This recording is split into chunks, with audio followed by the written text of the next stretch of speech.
News and വ്യൂസിലേക്ക് സ്വാഗതം. Kerala model വികസന പന്ഥാവിലെ നവകേരള യുഗം.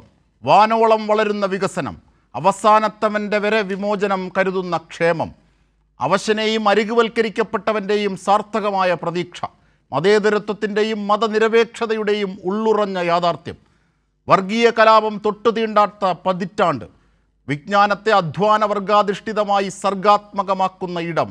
ഇതാ മണിശങ്കർ അയ്യരടക്കം കൊളുത്തിയ ഇടിമുഴക്കം.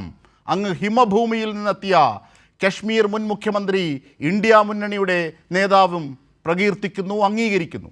ഏതാണ്ട് കേരളത്തിനൊപ്പം ഭൂപരിഷ്കരണത്തിന് തുനിഞ്ഞ കശ്മീരിൻ്റെ മകൻ സാക്ഷാൽ ഷേഖ് അബ്ദുള്ളയുടെ പുത്രൻ കൂടിയായ ഫറൂഖ് അബ്ദുള്ള കേരളത്തിൻ്റെ യാഥാർത്ഥ്യം കണ്ട് ബോധ്യപ്പെട്ട് വൈകാരികതയിൽ തുളുമ്പി കേരളത്തിൻ്റെ മുഖ്യമന്ത്രിയെ ആശ്ലേഷിച്ചത് കേവലമൊന്നല്ല, രാഷ്ട്രീയ ഇന്ത്യയുടെ ബദൽ കേരളമാണെന്ന് ഉയർത്തുന്ന മഹാരാഷ്ട്രീയമാണ്.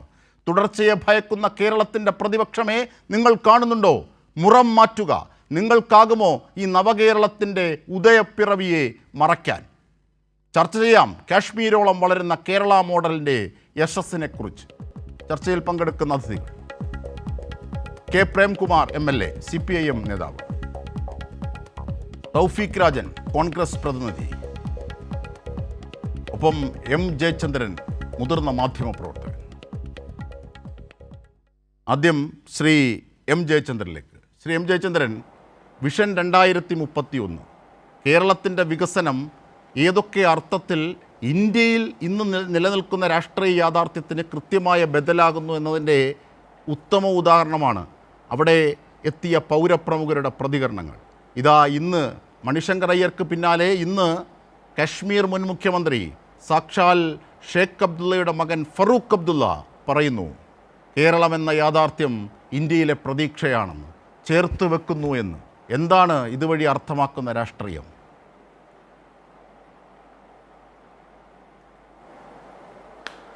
അജിംഷാദെ, താങ്കൾ പറഞ്ഞല്ലോ ഈ കാശ്മീരോളം വളരുന്ന കേരള പെരുമ, കേരള മഹിമ എന്ന് നമ്മുടെ ഈ ഡിബേറ്റിന് ടൈറ്റിൽ പറഞ്ഞല്ലോ. എനിക്കതിലൊരു ചെറിയ ഭേദഗതിയുണ്ട്. ആ ഭേദഗതി ഞാൻ പറയാൻ കാര്യം, മിനിഞ്ഞാന്ന്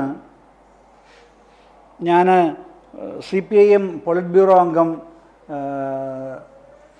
ഡോക്ടർ വിജു കൃഷ്ണനുമായിട്ട് കുറച്ച് നേരം സംസാരിക്കാനിടയായി. ആലപ്പുഴ വെച്ചായിരുന്നു. അദ്ദേഹം ഭാസുരേന്ദ്ര ബാബു അനുസ്മരണ പ്രഭാഷണത്തിന് വന്നതായിരുന്നു ആലപ്പുഴയിൽ. അപ്പോഴാണ് ഞാൻ കണ്ടത്. അപ്പോൾ അദ്ദേഹം പറയുകയായിരുന്നു, അദ്ദേഹത്തിനുണ്ടായ ചില അനുഭവങ്ങളാണ് പറഞ്ഞത്. ഈ കേരളത്തിൽ നടക്കുന്ന പ്രവർത്തനങ്ങൾ വിദേശത്ത്, അതാണ് ഞാൻ കാശ്മീർ കടന്ന് വിദേശത്തേക്ക് എത്തി സൂചിപ്പിക്കാൻ വേണ്ടിയാണ്, അത് പറയാൻ വേണ്ടിയാണ് ഞാനിന്ന് ചെറിയ ഭേദഗതി വരുത്തുന്നു പറഞ്ഞത്. ഈയിടെ ചൈനയുടെ ഡെലിഗേഷൻ്റെ ഭാഗമായി ഡോക്ടർ വിജു കൃഷ്ണൻ പോയിട്ടുണ്ടായിരുന്നു. അപ്പോൾ അവിടെ ചെന്നപ്പോൾ കേരളത്തിൽ നിന്ന് വന്നിട്ടുള്ള സഖാക്കളാണ് എന്നുള്ള നിലയിൽ തന്നെയാണ് അവിടെ പരിചയപ്പെടുത്തിയത്. എന്നിട്ട് പരിചയപ്പെടുത്തിയിട്ടൊരു വിശേഷണം കൂടെ പറയുന്നുണ്ട്.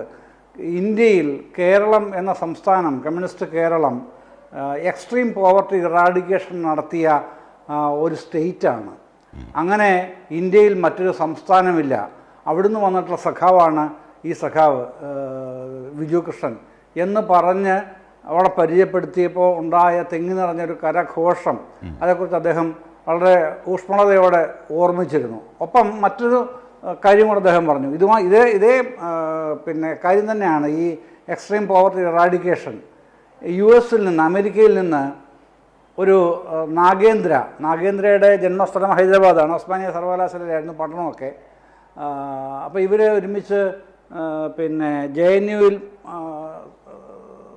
സദ്യകർഥിരുമായിരുന്നു. അപ്പോൾ നാഗേന്ദ്ര ഇതുപോലെ തന്നെ ഡോക്ടർ വിജു കൃഷ്ണനെ വിളിച്ചിട്ട് പറഞ്ഞു, ഇത് വലിയ അഭിമാനവും ആവേശവുമാണ് അമേരിക്കയിലെ ഇന്ത്യക്കാർക്കിടയിൽ ഉണ്ടാക്കിയിട്ടുള്ളത്. നിങ്ങൾ കേരളീയർക്ക് മാത്രമല്ല അതിൻ്റെ അഭിമാനമുള്ളത്. ഞങ്ങൾ ഇവിടെ താമസിക്കുന്ന, US-ൽ താമസിക്കുന്ന എല്ലാ ഇന്ത്യക്കാർക്കും ഇത് വളരെ അഭിമാനകരമായൊരു നടപടിയാണ് കേരളം എക്സ്ട്രീം പോവർട്ടി ഇറാഡിക്കേഷൻ നടത്തിയെന്നത്. അപ്പോൾ ഡോക്ടർ വിജു കൃഷ്ണൻ പറയുകയായിരുന്നു, എത്രമേൽ മഹത്തരമായിട്ടാണ് ഈ കാര്യം ചൈനയിലും US-ലും പോലുള്ള രാജ്യങ്ങളിൽ, രണ്ട് എക്സ്ട്രീം നിലയിൽ നിൽക്കുന്ന, ഒന്ന് കടുത്ത ഈ മുതലാളിത്ത രാഷ്ട്രം, സാമ്രാജ്യത്തിൻ്റെ അങ്ങേറ്റത്തെ സംവിധാനത്തിൽ നിൽക്കുന്ന രാഷ്ട്രം, മറ്റൊന്ന് കമ്മ്യൂണിസ്റ്റ് ചൈന. രണ്ടിടത്തും ഒരുപോലെ പ്രകീർത്തിക്കപ്പെടുന്ന, ശ്ലാഘിക്കപ്പെടുന്ന, പ്രത്യേകമായി പരാമർശിക്കപ്പെടുന്ന ഒരു ഇടമായി കേരളം മാറുന്നത് ഇവിടെ ഈ അതിദാരിദ്ര്യ വിമുക്തി നടപ്പിലാക്കി എന്നുള്ളത് കൊണ്ടാണ്. അപ്പോൾ അത് നമ്മുടെ ഈ പിന്നെ ഇവിടെ ഇദ്ദേഹത്തിൻ്റെ കാര്യം ഇന്ന് പറഞ്ഞല്ലോ, ഫറൂഖ് അബ്ദുള്ളയുടെ കാര്യം പറഞ്ഞല്ലോ. അദ്ദേഹം എത്രമേൽ വൈകാരികമായിട്ടാണ്, എത്രമേൽ ഊഷ്മളതയോടെയാണ് നമ്മുടെ മുഖ്യമന്ത്രി സഖാവ് പിണറായി വിജയനെ കെട്ടിപ്പിടിച്ച് വികാരത്തോടെ പറയുന്നത്. ഇത് കേരളത്തിലെ ഇത്തരം കാര്യങ്ങളൊക്കെ ഉണ്ടാവൂ എന്നൊക്കെ പറയുന്ന ആ ഒരു നിമിഷം, ആ ഒരു നിമിഷത്തിൻ്റെ ഊഷ്മളത, അതൊക്കെ ഞാൻ മറ്റേതുമായിട്ടൊന്ന് ചേർത്ത് വെച്ച് നോക്കുകയായിരുന്നു.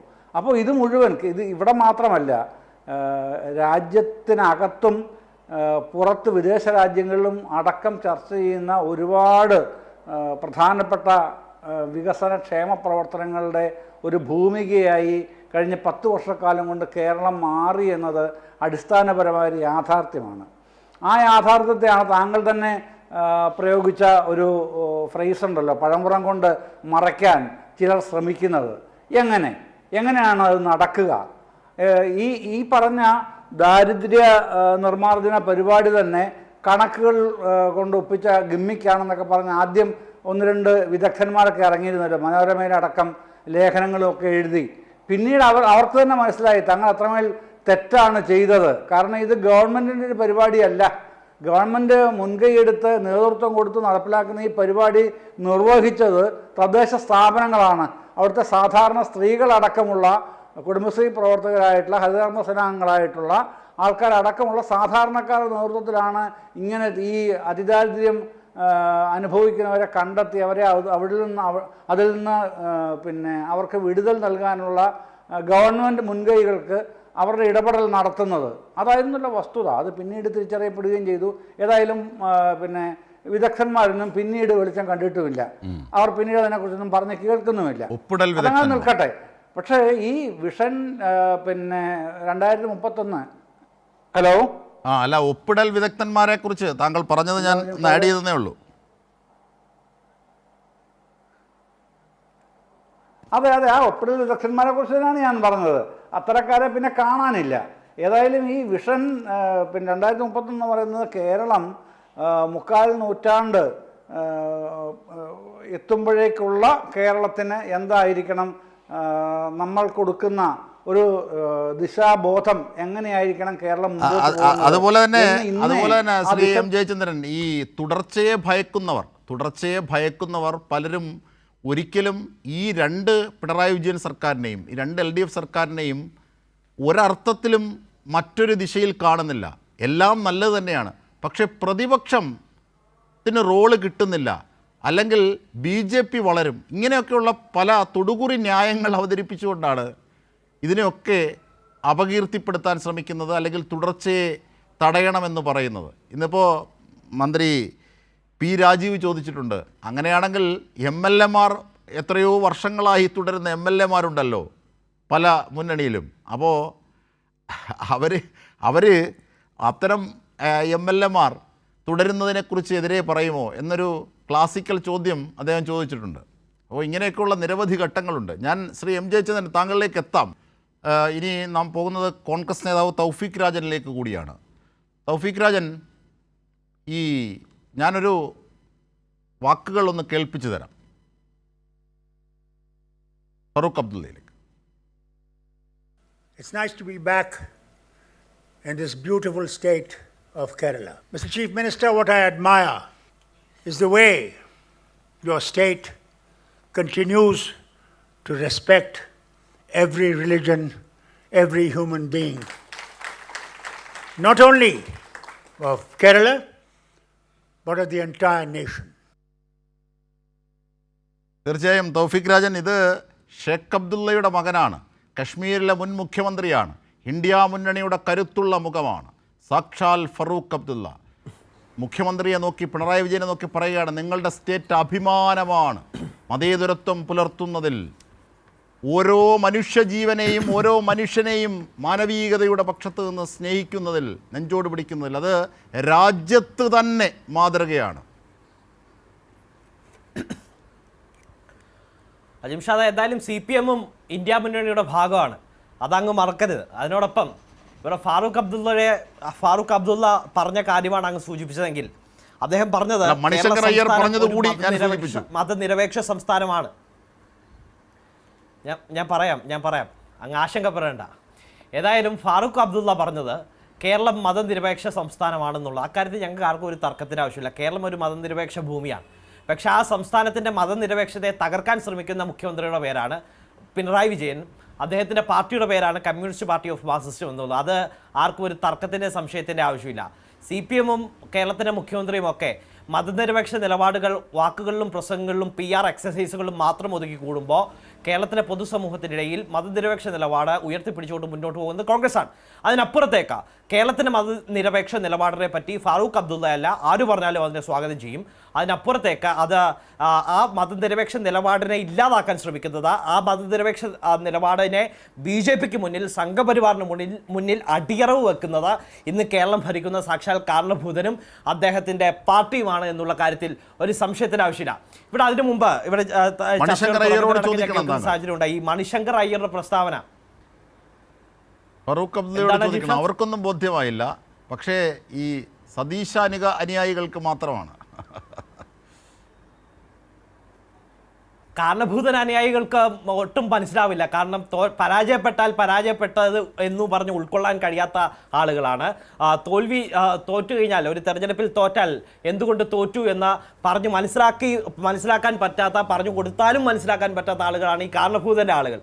അപ്പോൾ സ്വാഭാവികമായിട്ട് ആ ആളുകൾക്ക് എന്താണ് ഫാറൂഖ് അബ്ദുള്ള ഉദ്ദേശിച്ചതിനെ സംബന്ധിച്ച ഒരു വ്യക്തതയൊന്നും വരുത്താനുള്ള സാഹചര്യമില്ല. ഏതായാലും മതനിരപേക്ഷത അത് കേരളം എക്കാലത്തും ഉയർത്തിപ്പിടിക്കും.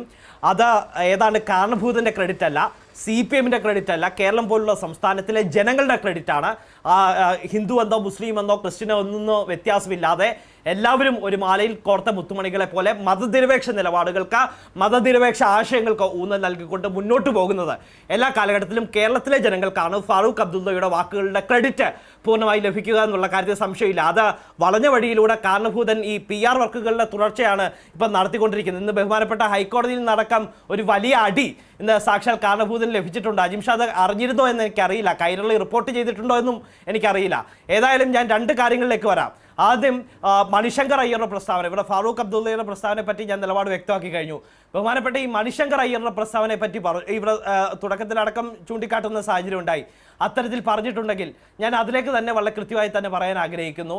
ഏതാണ്ട് അദ്ദേഹം വളരെ പ്ലാൻഡായി ഇത്തരത്തിൽ മെസ്സേജ് ചെയ്യുന്ന ഇല്ലെങ്കിൽ അഭിപ്രായം പറയുന്ന സാഹചര്യമുണ്ട്. ഈ മണിശങ്കർ അയ്യരുടെ പ്രസ്താവന ഏതാണ്ട് വലിയ കോൺഗ്രസിൻ്റെ അഭിപ്രായമാണ്, ദേശീയ തലത്തിൽ കോൺഗ്രസിൻ്റെ അഭിപ്രായമാണ് എന്ന തരത്തിൽ ചിത്രീകരിക്കാനുള്ള വലിയ നീക്കം നടത്തുന്നുണ്ട്. എന്നാൽ അതിന് വ്യക്തത വരുത്തിക്കൊണ്ട് ഇന്നലെ ബഹുമാനപ്പെട്ട പവൻ ഖേര, കോൺഗ്രസിൻ്റെ ഔദ്യോഗിക വക്താവാണ്, പവൻ ഖേര അടക്കം വ്യക്തമാക്കിയിട്ടുണ്ട് മണിശങ്കർ അയ്യറിൻ്റെ ഇപ്പോൾ പാർട്ടിയുമായി, നിലവിൽ കോൺഗ്രസ് പാർട്ടിയുമായി ബന്ധമില്ല. നേരത്തെ അദ്ദേഹം കോൺഗ്രസിൻ്റെ ഭാഗമായിരുന്നു. ഏതായാലും നിലവിലത്തെ സാഹചര്യത്തിൽ അദ്ദേഹത്തിന് പാർട്ടിയുമായി യാതൊരു തരത്തിലുമുള്ള ബന്ധമില്ല. കോൺഗ്രസിൻ്റെ അഭിപ്രായമല്ല, മറിച്ച് വ്യക്തിപരമായിട്ടുള്ള അഭിപ്രായമാണ് അദ്ദേഹം പറഞ്ഞതെന്ന് AICC communication department, media department വളരെ കൃത്യമായി അതിൻ്റെ ചുമതലക്കാരനായ പവൻ ഖേര വ്യക്തമാക്കിയിട്ടുണ്ട്. ഇതിനപ്പുറത്തേക്ക് ഒരു കാര്യം കൂടി സൂചിപ്പിക്കാൻ ആഗ്രഹിക്കുന്നു. അജിംഷാദ് എനിക്ക് സമയം തരണം. അതായത് KC വേണുഗോപാലിനെതിരെ ഈ പരാമർശം നടത്തിക്കൊണ്ട് മുന്നോട്ട് പോകുന്ന സാഹചര്യം ഉണ്ടായി. ആരാണ് KC വേണുഗോപാൽ എന്ന് നമുക്കറിയാം. നിലവിൽ AICCയുടെ സംഘടനാ ചുമതലയുള്ള ജനറൽ സെക്രട്ടറിയാണ് KC വേണുഗോപാൽ. 1982 KSUവിൻ്റെ സംസ്ഥാന പ്രസിഡന്റായി, 92 ഇന്ത്യൻ യൂത്ത് കോൺഗ്രസിൻ്റെ സംസ്ഥാന പ്രസിഡന്റായി, 96 നിയമസഭയിലെത്തി, 2004 മുതൽ 2006 വരെ ഉമ്മൻചാണ്ടി മന്ത്രിസഭയിൽ മന്ത്രിയായി, 2009 ഇന്ത്യൻ പാർലമെന്റിലെത്തി, പിന്നീട് കേന്ദ്ര സഹമന്ത്രിയായി, AICCയുടെ ജനറൽ സെക്രട്ടറിയായി, AICCയുടെ സംഘടനാ ചുമതലയുള്ള ജനറൽ സെക്രട്ടറി സ്ഥാനത്തെത്തിയ മലയാളിയായി മാറി. എല്ലാ കാലഘട്ടത്തിലും ഏതൊരു കാര്യം ഏറ്റെടുത്താലും വളരെ കൃത്യവും വ്യക്തവും ഭംഗിയായി നിറവേറ്റുന്ന ഒരു പൊതുപ്രവർത്തകൻ, കഠിനാധ്വാനിയായ ഒരു പൊതുപ്രവർത്തകൻ. ആ പൊതുപ്രവർത്തകനെ കരിവാരിത്തേക്കാൻ അല്ലെങ്കിൽ KC വേണുഗോപാലിനെ അങ്ങ് ഈ മണിശങ്കർ അയ്യരുടെ വാക്കുകൾ ഉപയോഗിച്ച് അങ്ങ് ടാർഗറ്റ് ചെയ്യാൻ എന്നൊക്കെ ശ്രമിച്ചാൽ, അല്ലെങ്കിൽ അദ്ദേഹത്തെ അങ്ങ് കരിവാരിത്തേക്കാം എന്നൊക്കെ ഒരു ശ്രമം നടത്തിയാൽ അത് വില പോകില്ല. അദ്ദേഹത്തെ പറ്റി കേരളത്തിലെ ജനങ്ങൾക്ക്, ഇന്ത്യയിലെ ജനങ്ങൾക്ക് വ്യക്തമായ ബോധ്യമുണ്ട്. രാഹുൽ ഗാന്ധിയോടൊപ്പം ഈ രാജ്യത്തെ മതനിരപേക്ഷ നിലപാട് സംരക്ഷിക്കാൻ, ഈ രാജ്യത്തെ മതേതരത്വം ഉയർത്തിപ്പിടിക്കാൻ തോളോട് തോൾ ചേർന്ന് പ്രവർത്തിച്ച് മുന്നോട്ട് പോകുന്ന AICCയുടെ സംഘടനാ ചുമതലയുള്ള ജനറൽ സെക്രട്ടറിയാണ്. ഞങ്ങളുടെ അഭിമാനമാണ്, കേരളത്തിന്റെ ശരിയാണ്. കാരണം രാജ്യസഭാ സീറ്റ് BJPക്ക് നൽകിയിട്ട് ലോക്സഭയിൽ മത്സരിക്കാൻ വന്ന ആളാണ് KC വേണുഗോപാൽ. ശരിയാണ്, താങ്കൾ പറഞ്ഞത് ശരിയാണ്. ഞാൻ അത് തിരിച്ചെത്താം. ആലപ്പുഴയിൽ നിങ്ങളുടെ തിരിച്ചെത്താം. സ്ഥാനാർത്ഥി, നിങ്ങളുടെ ഞാൻ തിരിച്ചെത്താം. ആരിഫ് എന്ന് പറയുന്ന തൗഫീഖ്, ഞാൻ സ്ഥാനാർത്ഥിയെ തിരിച്ചെത്താം. തോൽപ്പിച്ചതിലുള്ള വിഷമം ഞാൻ തിരിച്ചെത്താം. വല്ലാത്ത രീതിയിൽ താങ്കൾ വല്ലാത്ത പ്രകോപിതനാവണ്ട. രീതിയിൽ തിരിച്ചെത്താം. അതിനുള്ള അല്ല, ഈ വികാരമാണ് ബി ജെ പിക്കെതിരെ തോളോട് തോൾ എന്നൊക്കെ പറഞ്ഞപ്പം നമ്മുടെ ഓർമ്മശക്തിയെ പരിഹസിക്കുകയല്ലല്ലോ എന്നൊന്ന് ഓർമ്മിപ്പിച്ചതാണ്. ഞാൻ ശ്രീ കെ പ്രേംകുമാർ MLA, ഇവിടെ തൗഫീഖ് രാജൻ ഇത്രയും മിനിറ്റുകൾ നൽകിയിട്ട്, ശരി തൗഫീഖ്, ഞാൻ തിരിച്ചെത്താം. തൗഫീഖ് ഒന്ന് സഹിഷ്ണുതനാവും. ഈ തൗഫീഖ് രാജൻ ഇത്രയേറെ പറഞ്ഞിട്ടും KC വേണുഗോപാലിനെ കുറിച്ച് മൗലൂദ് പാടി കോൺഗ്രസിൻ്റെ പല വിധത്തിലുമുള്ള ആക്ഷേപങ്ങൾ അദ്ദേഹത്തിൻ്റെ വായിലൂടെ വീണ്ടും ആവർത്തിച്ചു എന്നുള്ളതല്ലാതെ 2 ടേമിൽ, അതായത് ഒരു പതിറ്റാണ്ട് ഇവിടെ ഒരു വർഗീയ കലാപവും ഉണ്ടാകാതെ ഇവിടുത്തെ വികസനത്തെ രാജ്യം കടന്നും അഭിനന്ദിക്കുന്ന ഒരു ഘട്ടത്തെ അഭിസംബോധന ചെയ്യുകയോ അതിനെതിരെ ഒരു വാക്കോ പറയാൻ തൗഫീഖ് രാജൻ്റെ കോൺഗ്രസിനോ തൗഫീഖ് രാജനോ കഴിഞ്ഞിട്ടില്ല. ഈ ഒരു യാഥാർത്ഥ്യം നിലനിൽക്കവെയാണ് ഞാൻ താങ്കളോട് ചോദിക്കുന്നത്, കശ്മീരിലെ ഈ മുൻ മുഖ്യമന്ത്രി പറഞ്ഞ വാക്കുകൾക്ക് എന്താണ് രാഷ്ട്രീയ ഇന്ത്യയിലെ പ്രസക്തി? കശ്മീരിലെ, കാരണം ഏറ്റവും കൂടുതൽ കേന്ദ്ര സർക്കാരിൻ്റെ BJP സർക്കാരിൻ്റെ ദ്രോഹങ്ങൾക്ക് വിധേയമായിക്കൊണ്ടിരിക്കുന്ന ഒരു സംസ്ഥാനം, രാഷ്ട്രീയമായി അനിശ്ചിതത്വം ഉണ്ടാക്കിക്കൊണ്ടിരിക്കുന്ന ഒരു സംസ്ഥാനം, നിർമ്മിതമായി ഇറക്കുമതി ചെയ്യുന്ന അനിശ്ചിതത്വം സൃഷ്ടിക്കുന്ന ഒരു സംസ്ഥാനം, അവിടെ നിന്ന് വന്ന ഫറൂഖ് അബ്ദുള്ളയാണ് പറയുന്നത് കേരളം മാതൃകയാണ് രാജ്യത്തിൻ്റേതെന്ന്. എന്താണ് അതിൻ്റെ രാഷ്ട്രീയം?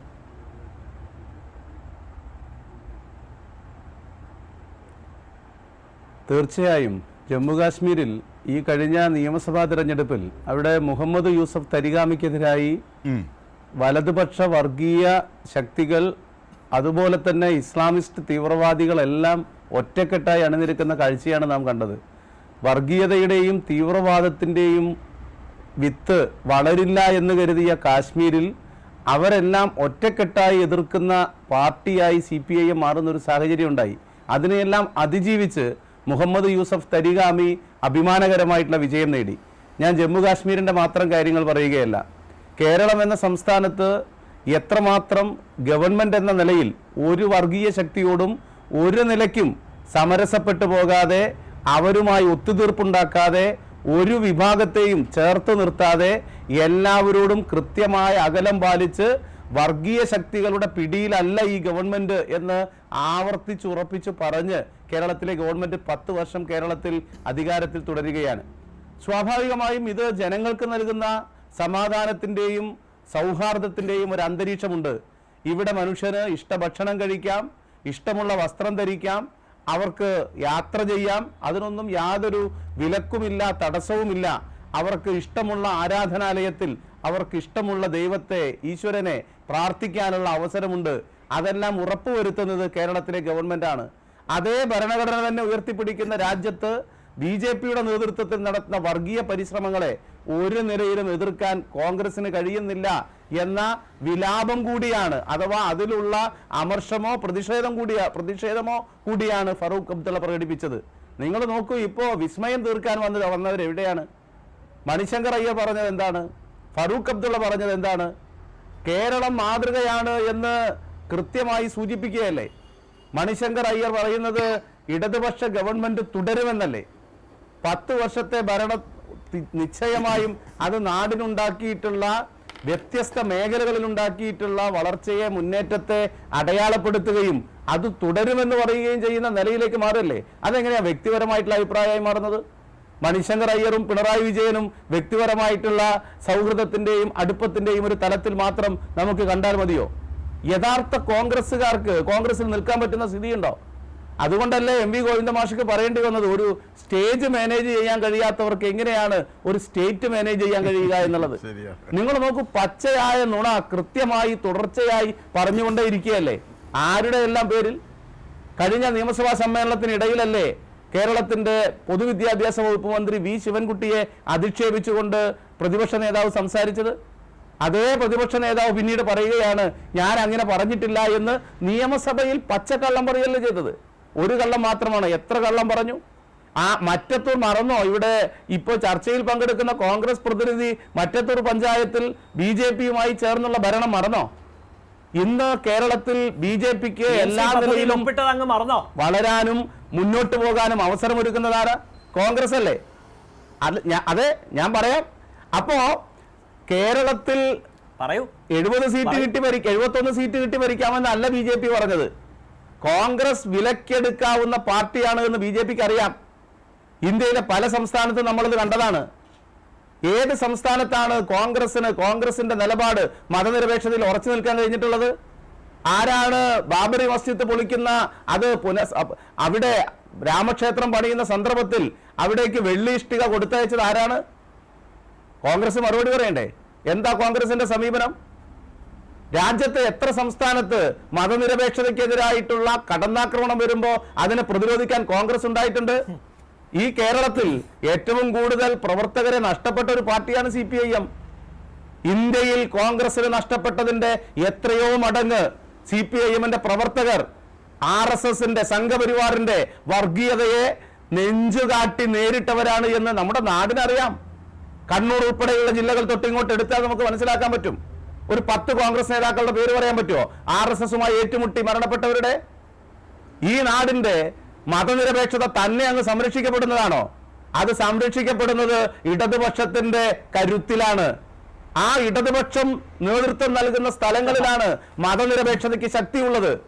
അതല്ലേ ഫറൂഖ് അബ്ദുള്ള പറഞ്ഞത്? കോൺഗ്രസ് ഉള്ള ഒരു സംസ്ഥാനം നിങ്ങൾ പറഞ്ഞോ? നിങ്ങൾ എവിടെയാ RSSനെ എതിർക്കുന്നത്? നിങ്ങൾ എവിടെയാ സംഘപരിവാറിനെ എതിർക്കുന്നത്? ആശയപരമായിട്ട് എതിർക്കാനുള്ള ശേഷിയുണ്ടോ? അതിനുള്ള ശേഷി ഇല്ല എന്ന് മാത്രമല്ല, ശേഷി ഉള്ളിടത്തും എതിർക്കാൻ കോൺഗ്രസിന് കഴിയില്ല എന്ന് നമ്മുടെ നാടിന് നന്നായിട്ട് അറിയാം.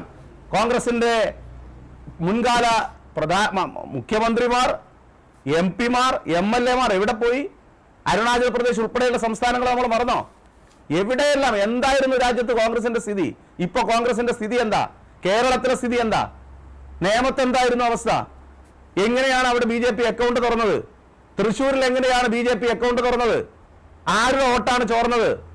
നമ്മുടെ നാട്ടിലെ ജനങ്ങൾക്ക് ഇതെല്ലാം പച്ചവെള്ളം പോലെ കൃത്യമായിട്ട് അറിയാം. അപ്പൊ നമ്മൾ മനസ്സിലാക്കുന്ന ഒരു കാര്യം, അധികാരമില്ലാതെ കോൺഗ്രസിന് നിൽക്കാൻ പറ്റില്ല.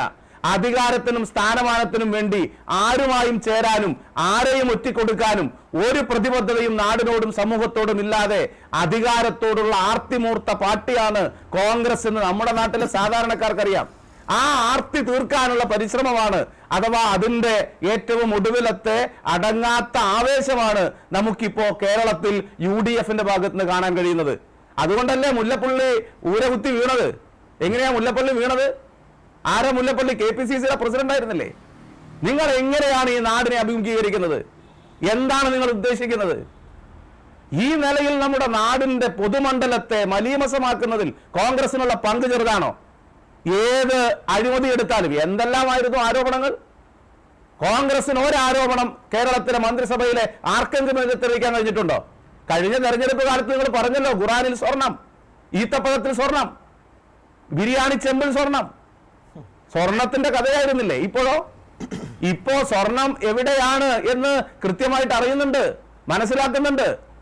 രാജ്യത്തെ പ്രധാനപ്പെട്ട കോൺഗ്രസ് നേതാവ് സോണിയാഗാന്ധി അവരുടെ വീട്ടിൽ സ്വർണം ജയിലിൽ കിടക്കുന്ന കോൺഗ്രസ് നേതാക്കളാണല്ലോ. അത് മനസ്സിലാക്കി വരുന്നുണ്ട്. അതന്നെ കോൺക്രീറ്റ്, അതന്നെ കുടിമരം ചെതല് പിടിച്ചു എന്ന് പറയാം. വാജിവാഹനം കൈമാറുക. ഞാൻ പറയുന്നത്, താങ്കൾ പറയുന്ന സമയത്ത് ഞാൻ ഇടപെട്ടില്ലല്ലോ.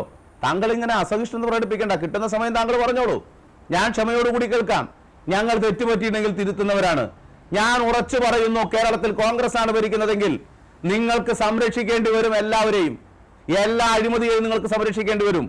പക്ഷേ കേരളത്തിലെ ഇടതുപക്ഷ ജനാധിപത്യ മുന്നണി ഗവൺമെന്റ് പറഞ്ഞത് ഉപ്പ് തിന്നവൻ വെള്ളം കുടിക്കുമെന്ന സന്ദേശമാണ്. അയ്യപ്പന്റെ ശാസ്താവിന്റെ ഒരു തരി സ്വർണം എടുത്തവർ ഏത് പാർട്ടിയുടെ ഭാഗമായിട്ടുള്ളവരായാലും അവർക്ക് രക്ഷയുണ്ടാകില്ല. മടിയിൽ കനമുള്ളവനെ വഴിയിൽ ഭയക്കേണ്ടതുള്ളൂ. അതാരായാലും നടപടിയെടുക്കുമെന്നാണ് പറഞ്ഞത്. നിങ്ങൾക്ക് അങ്ങനെ പറയാൻ പറ്റുമോ? എങ്ങനെയാണ് മുൻ മന്ത്രി ശിവകുമാറിന്റെ സഹോദരൻ, അദ്ദേഹം എങ്ങനെയാണ് ഇന്ന് പെൻഷൻ പൂർണ്ണമായി വാങ്ങുന്നില്ലല്ലോ, പകുതി പെൻഷനേ വാങ്ങുന്നുള്ളൂ. ശബരിമലയിലേക്ക് പാത്രങ്ങൾ വാങ്ങിയ 1,87,00,000 രൂപയുടെ പാത്രങ്ങൾ വാങ്ങിയതിന്റെ അഴിമതിയുമായി ബന്ധപ്പെട്ട അന്വേഷണത്തിലാണ്. ഒരു അഴിമതി ആരോപണം ഈ ഗവൺമെന്റിലെ ഏതെങ്കിലും ഒരു മന്ത്രിക്കെതിരെ നിങ്ങൾക്ക് കോടതിയിൽ പോലും നിലനിൽക്കുന്ന നിലയിൽ കൊണ്ടുവരാൻ കഴിഞ്ഞിട്ടുണ്ടോ? ഏറ്റവും ഒടുവിൽ നമ്മൾ കണ്ടല്ലോ, നിങ്ങൾ പറഞ്ഞല്ലോ ഡാറ്റ എല്ലാം ചോർത്തിക്കൊടുത്തു എന്ന് പറഞ്ഞിട്ടുള്ള ഏറ്റവും ഒടുവിൽ വന്നിട്ടുള്ള വിവരം എന്താ ഹൈക്കോടതി പറഞ്ഞത്? കേരളത്തിന്റെ ഹൈക്കോടതിക്ക് ഇതൊരു ഒരു വാർത്ത സന്ദർഭത്തിൽ ഉണ്ടായിരുന്നു. ചോദിക്കേണ്ടി വന്നില്ലേ പ്രതിപക്ഷ നേതാവിന് പബ്ലിക് ഇൻട്രസ്റ്റ് ആണോ പബ്ലിസിറ്റി ഇൻട്രസ്റ്റ് ആണോ എന്ന്? നിങ്ങളുടെ UDFന്റെ ഭാഗമായിട്ടുള്ള ഏറ്റവും പ്രധാനപ്പെട്ട ഒരു നിയമ വിദഗ്ധനുണ്ടല്ലോ, അദ്ദേഹത്തോട് കോടതി ചോദിച്ചല്ലോ ഫൈൻ അടിക്കണോ അതോ പെറ്റീഷൻ പിൻവലിച്ചു പോകണോ എന്ന്. എവിടെ എത്തി കോൺഗ്രസ്? എന്താണ് നിങ്ങളുടെ സമീപനം? നിങ്ങൾക്കിപ്പോ വിരൽ പിടിച്ചിരിക്കുകയാണ്. ഇടതുപക്ഷം കേരളത്തിൽ ജനങ്ങളിൽ നിന്ന് പഠിച്ച് ജനങ്ങളെ കേട്ട് അവരിൽ നിന്ന് പാഠം പഠിച്ച് തിരുത്തേണ്ടത് തിരുത്തി കൂടുതൽ ശക്തിയായി ഈ സമൂഹത്തിൽ ഒരു മൂന്നാം വരവിന് പോകുന്നത് കോൺഗ്രസ് വരെ സമ്മതിക്കുന്ന സാഹചര്യത്തിലേക്ക് കോൺഗ്രസിന്റെ ദേശീയ നേതാക്കൾ വരെ അതിന് കൃത്യമായ പിന്തുണ നൽകുന്ന നിലയിലേക്ക് മാറുന്നത് നിങ്ങൾക്കൊരല്പം വെപ്രാളം ഉണ്ടാകുന്നുണ്ട്. ആ വെപ്രാളത്തിന്റെ ഭാഗമായിട്ടുള്ള പ്രകടനങ്ങളാണ് നമുക്ക് കാണാൻ സാധിക്കുന്നത്. അതുകൊണ്ട് കോൺഗ്രസിന്റെ ആ നിലയിലുള്ള ഏത് വർഗീയ ശക്തിയുമായി ചേർന്ന് നിന്നും അധികാരം പങ്കിട്ട് മുന്നോട്ട് പോകാം എന്നുള്ള ചിന്ത സ്വപ്നം നടക്കാൻ പോകുന്നില്ല എന്ന സന്ദേശമാണ് മണിശങ്കർ അയ്യറും ഫറൂഖ് അബ്ദുള്ളയും പങ്കുവെച്ചത് എന്നതുകൂടി ഈ സന്ദർഭത്തിൽ സൂചിപ്പിക്കുകയാണ്. തീർച്ചയായും ഞാൻ തിരിച്ചെത്താം. ശ്രീ M. ജയചന്ദ്രൻ, ഇവിടെ ഫറൂഖ് അബ്ദുള്ള പറയുന്നു മണിശങ്കർ അയ്യരെ പോലെ മുൻ കേന്ദ്രമന്ത്രി UPA സർക്കാരിൻ്റെ കാലത്ത് കേന്ദ്രമന്ത്രിയായിരുന്നു, മുതിർന്ന കോൺഗ്രസ് നേതാവാണ്, അദ്ദേഹത്തെ ഇപ്പോൾ പുറത്താക്കിയെന്നൊക്കെ പറയുന്നുണ്ടെങ്കിൽ പോലും അദ്ദേഹം പറയുന്നു യാഥാർത്ഥ്യം. ഈ യാഥാർത്ഥ്യങ്ങളെ ഖണ്ഡിക്കുന്ന ഒരു പോയിന്റും കാതലായ ഒരു പോയിന്റും കോൺഗ്രസിൻ്റെ ഭാഗത്തുനിന്നില്ല. മാത്രമല്ല ഈ 90,000 കോടി കിഫ്ബി വഴി വരെ ഇവിടേക്ക് പമ്പ് ചെയ്തു, 90,000 കോടിയിലധികം. പക്ഷേ ഒരഴിമതി ആരോപണം പോലും ഉണ്ടായിട്ടില്ല. അപ്പോൾ ഇങ്ങനെയൊക്കെ സമഗ്രമായി കൊണ്ടുപോകുന്ന സംവിധാനത്തിൽ തുടർച്ച കാംക്ഷിച്ചാൽ അതിനെതിരെ പറയുന്ന പ്രതിപക്ഷത്തിന് ഒരു വാക്ക് ഇതേ സംബന്ധിച്ച് പറയാനില്ല എന്നുള്ളതാണ് യാഥാർത്ഥ്യം. ഈ ഒരു വസ്തുത ഇവരിലൊക്കെ പ്രതിഫലിക്കുകയാണ്. അധികാരം വേണം എന്ന ഒറ്റ ആവശ്യം മുൻനിർത്തി പ്രതിപക്ഷത്തെ ജയിപ്പിക്കണം എന്നാണ് ഈ തുടർച്ചയെ ഭയപ്പെടുന്നവർ പോലും പറയുന്നത്. അതായിരുന്നു നാം നേരത്തെ ചർച്ചയിൽ തുടർന്നു വന്നത്. താങ്കൾക്ക് തുടരാം ശ്രീ M. ജയചന്ദ്രൻ.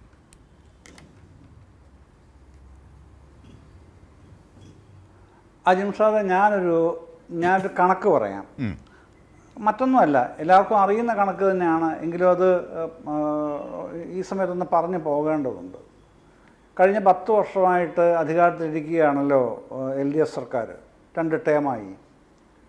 ഒരു മാസം 900 കോടി രൂപ വെച്ചാണ് ക്ഷേമ പെൻഷന് വിതരണം ചെയ്തുകൊണ്ടിരുന്നത്. ഇപ്പോൾ കൂട്ടിയ പെൻഷനെക്കുറിച്ച് ഞാനത് പരിഗണിക്കുന്നില്ല.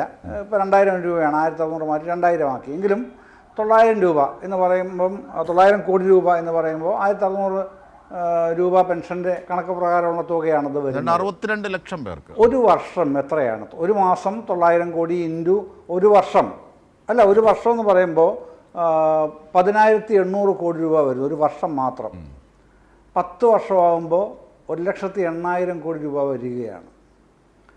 ഈ ഇത്രയും പണം ഈ ഒരു വർഷത്തിൽ 52 ആഴ്ചകളുമാണല്ലോ ഉള്ളത്. ഇനി അതിനെ ഞാൻ മാസക്കണക്കാക്കി അങ്ങനെ ഒരു കൺവേർഷനിലേക്ക് പോകുന്നില്ല, സമയക്കുറവായതുകൊണ്ട്. അതുകൊണ്ട് അതവിടെ നിൽക്കട്ടെ. ഈ ഇത്രയും 1,80,000 കോടി രൂപ എവിടെയാണ് വിനിമയം ചെയ്യപ്പെടുന്നത്? സാധാരണക്കാർ, വളരെ വളരെ സാധാരണക്കാരായ കേരളത്തിലെ ആൾക്കാരാണല്ലോ ക്ഷേമ പെൻഷൻ അർഹതയുള്ളവർ. അവരിലേക്ക് ആ പണം വിനിമയം ചെയ്യപ്പെടുകയാണ്. ആ പണം വിനിമയം ചെയ്യപ്പെടുന്ന പണം ഇവരേതെങ്കിലും ബാങ്കിൽ കൊണ്ടുപോയി ഇടുകയാണോ? അല്ല. അങ്ങനെ ആരും പറയില്ലല്ലോ. ഒരു കോൺഗ്രസ്സുകാരനും തൗഫീഖ് രാജൻ പോലും അങ്ങനെ ആക്ഷേപിക്കില്ലല്ലോ അവരിതുകൊണ്ട് ബാങ്കിൽ ഇടുകയാണെന്ന്. പറയാനൊരു സാധ്യതയില്ലല്ലോ. അപ്പോൾ എന്താണ് അവർ ചെയ്യുന്നത്? അവർക്ക് കിട്ടുന്ന ആ 1600 രൂപ വെച്ച്, അല്ലെങ്കിൽ ഇപ്പോൾ കിട്ടുന്ന 2000 രൂപ ഉൾപ്പെടെ അവരുടെ കൈ കിട്ടുമ്പോൾ അവരത് മാർക്കറ്റിൽ അല്ലെങ്കിൽ മെഡിക്കൽ സ്റ്റോറിൽ, അല്ലെങ്കിൽ അത്യാവശ്യം ചായ കുടിക്കാൻ, അത്യാവശ്യം കുട്ടികൾക്ക് എന്തെങ്കിലും വാങ്ങിച്ചു കൊടുക്കാൻ ഒക്കെ ആയിട്ടാണ് ആ പണം വിനിമയം ചെയ്യുന്നത്. ആ പണം സർക്കുലേറ്റ് ചെയ്യുകയാണ് ചെയ്യുന്നത് സമൂഹത്തിൽ. കുത്തകകളുടെ പണം കെട്ടിക്കിടക്കുന്നത് പോലെയോ എവിടെയെങ്കിലും അടുക്കിപ്പെറുക്കി വെച്ചിരിക്കുന്നത് പോലെയല്ല. സാധാരണക്കാരുടെ കൈകളിലൂടെ ഈ പണം അത്രയും എല്ലാ മാസവും കേരളീയ പൊതുസമൂഹത്തിൽ വിതരണം ചെയ്യപ്പെടുകയായിരുന്നു ഈ 10 കൊല്ലവും. അതുകൊണ്ട് എന്താണ് സംഭവിക്കുന്നത്? ആ സംഭവിക്കുന്ന പണം സർക്കുലേറ്റ് ചെയ്യപ്പെടുമ്പോഴാണ് സ്റ്റാഗ്നേഷൻ, സ്തംഭനാവസ്ഥ ഉണ്ടാകാതിരിക്കുന്നത്. എന്ന് പറഞ്ഞാൽ കേരളത്തിൻ്റെ സമ്പദ്ഘടന, സമ്പദ് വ്യവസ്ഥ സ്തംഭനാവസ്ഥയിലാവാതിരുന്നതിൻ്റെ ഏറ്റവും പ്രധാനപ്പെട്ട ഒരു കാരണം ഇതാണ് എന്ന് വെറുതെ പറയുന്നതല്ല. മറുവശത്ത് താങ്കൾ ഇപ്പോൾ ചൂണ്ടിക്കാണിച്ചല്ലോ 90,000 കോടി രൂപയുടെ കിഫ്ബി സജീവമാക്കുന്ന ഇടപെടൽ ഉത്തേജിപ്പിക്കുകയാണ് ചെയ്യുന്നത്. അല്ല, അതുപോലെ തന്നെ അജിംഷാദ് ചൂണ്ടിക്കാണിച്ച മറ്റേ ഈ ഇൻഫ്രാസ്ട്രക്ചർ ഡെവലപ്മെൻറ്റ് കിഫ്ബിയിലൂടെയുള്ള 90,000 കോടി രൂപയുടെ ആ പദ്ധതി വികസനം. അപ്പോൾ സാധാരണഗതിയിൽ എല്ലാവരും ഈ നമ്മൾ മുമ്പേ സംസാരിച്ച ഈ ഒപ്പിയാന്മാരായിട്ടുള്ള വിദഗ്ധന്മാരടക്കം എപ്പോഴും ചോദിക്കുമായിരുന്നു, ഇങ്ങനെ പണം ചെലവഴിക്കുന്നത് ക്ഷേമ പദ്ധതികൾക്ക് വേണ്ടി ഇപ്രകാരം പണം ചെലവഴിച്ചാൽ ഒരു സമൂഹത്തിന് എങ്ങനെ വികസനപരമായ കാര്യങ്ങൾക്ക് വേണ്ടി പണം ചെലവിടാനായിട്ട് ഉണ്ടാകും, ഗവൺമെൻറ് അത് എന്തുകൊണ്ട് മനസ്സിലാക്കുന്നില്ല? അവിടെയാണ് കിഫ്ബിയുടെ പ്രത്യേകത എന്ന് പറയുന്നത്. അപ്പോൾ കിഫ്ബി, അടിസ്ഥാന സൗകര്യ വികസനത്തിനായി കിഫ്ബി എന്ന് പറയുന്ന പ്രധാനപ്പെട്ട ഒരു കമ്പണൻറ്റും ഒപ്പം തന്നെ ക്ഷേമപ്രവർത്തനങ്ങളിലൂടെ 1 മാസമോ 5 മാസം മൊത്തം മുടങ്ങിയിട്ടുണ്ട്, ബാക്കി 1 മാസവും മുടങ്ങാതെ ഇത് കൊണ്ടുപോകാൻ കഴിയുന്ന തരത്തിൽ ഉള്ളൊരു ഭരണനിർവഹണമാണ് കേരളത്തിലെ ഗവൺമെൻറ്, പിണറായി സർക്കാർ, 1-2 പിണറായി സർക്കാരുകൾ നിർവഹിച്ചു പോകുന്നത്. അതുതന്നെയാണ് പിന്നെ ശ്രീ മണിശങ്കർ അയ്യർ പ്രധാനമായിട്ടും സൂചിപ്പിച്ചത്. എന്തുകൊണ്ടാണ് അദ്ദേഹം പറയുന്നത്? അദ്ദേഹം വളരെ പച്ചക്കല്ലേ പറയുന്നത്, പിന്നെ ഗാന്ധിജിയുടെ ഗ്രാമസ്വരാജ് മാർക്സിസ്റ്റ് പാർട്ടി, മാർക്സിയൻ സർക്കാരാണ് നടപ്പാക്കുന്നത്. അതിനാൽ തന്നെ ഇത് ഒരു മാർക്സിയൻ സർക്കാർ മാത്രമല്ല, ഗാന്ധിജിയുടെയും കൂടെ സർക്കാരാണ് എന്ന് പറയുകയാണ് മണിശങ്കർ അയ്യർ.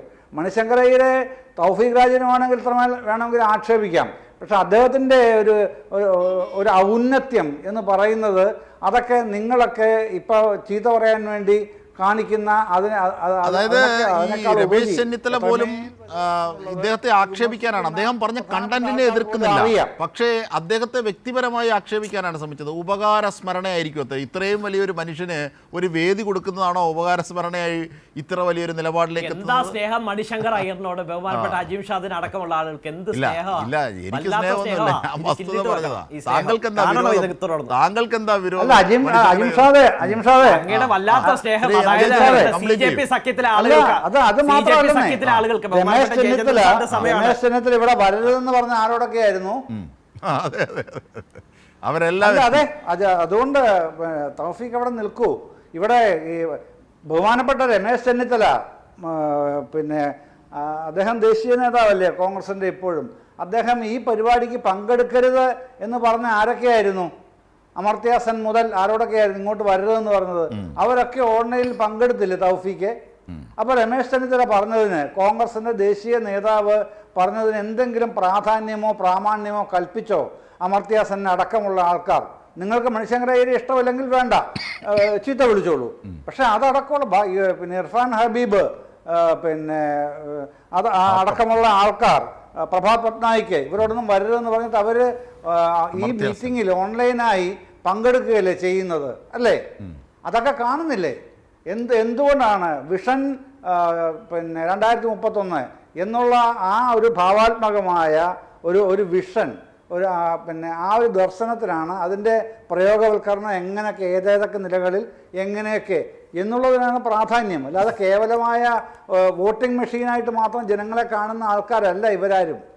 അങ്ങനെയുള്ള സംവിധാനമല്ല ഈ കഴിഞ്ഞ 10 തീർച്ചയായും ഞാൻ തിരിച്ചെത്താം. ശ്രീ ജയചന്ദ്രൻ, ഞാൻ തിരിച്ചെത്താം. തൗഫീഖ് രാജൻ, ഇവിടെ തൊടുകുറി വിവാദങ്ങൾ, ഏതെങ്കിലും തൊടുകുറി വിവാദങ്ങൾ ഉണ്ടാക്കി വലതുപക്ഷ മാധ്യമങ്ങളുടെ പിന്തുണയോടുകൂടി ചില വിഷയങ്ങൾ പ്രചരിപ്പിക്കാം എന്നുള്ളതല്ലാതെ കാതലായ എന്തെങ്കിലും വിമർശനങ്ങൾ അല്ലെങ്കിൽ എതിർപ്പ് ഈ സർക്കാരിനെതിരെ ഉണ്ടാകുന്ന എന്തെങ്കിലും പ്രതിപക്ഷത്തിൻ്റെ ഭാഗത്തുനിന്നുണ്ടാകുന്നു, അത് പറയാൻ പ്രതിപക്ഷത്തിനൊരു കണ്ടന്റ് ഉണ്ടോ?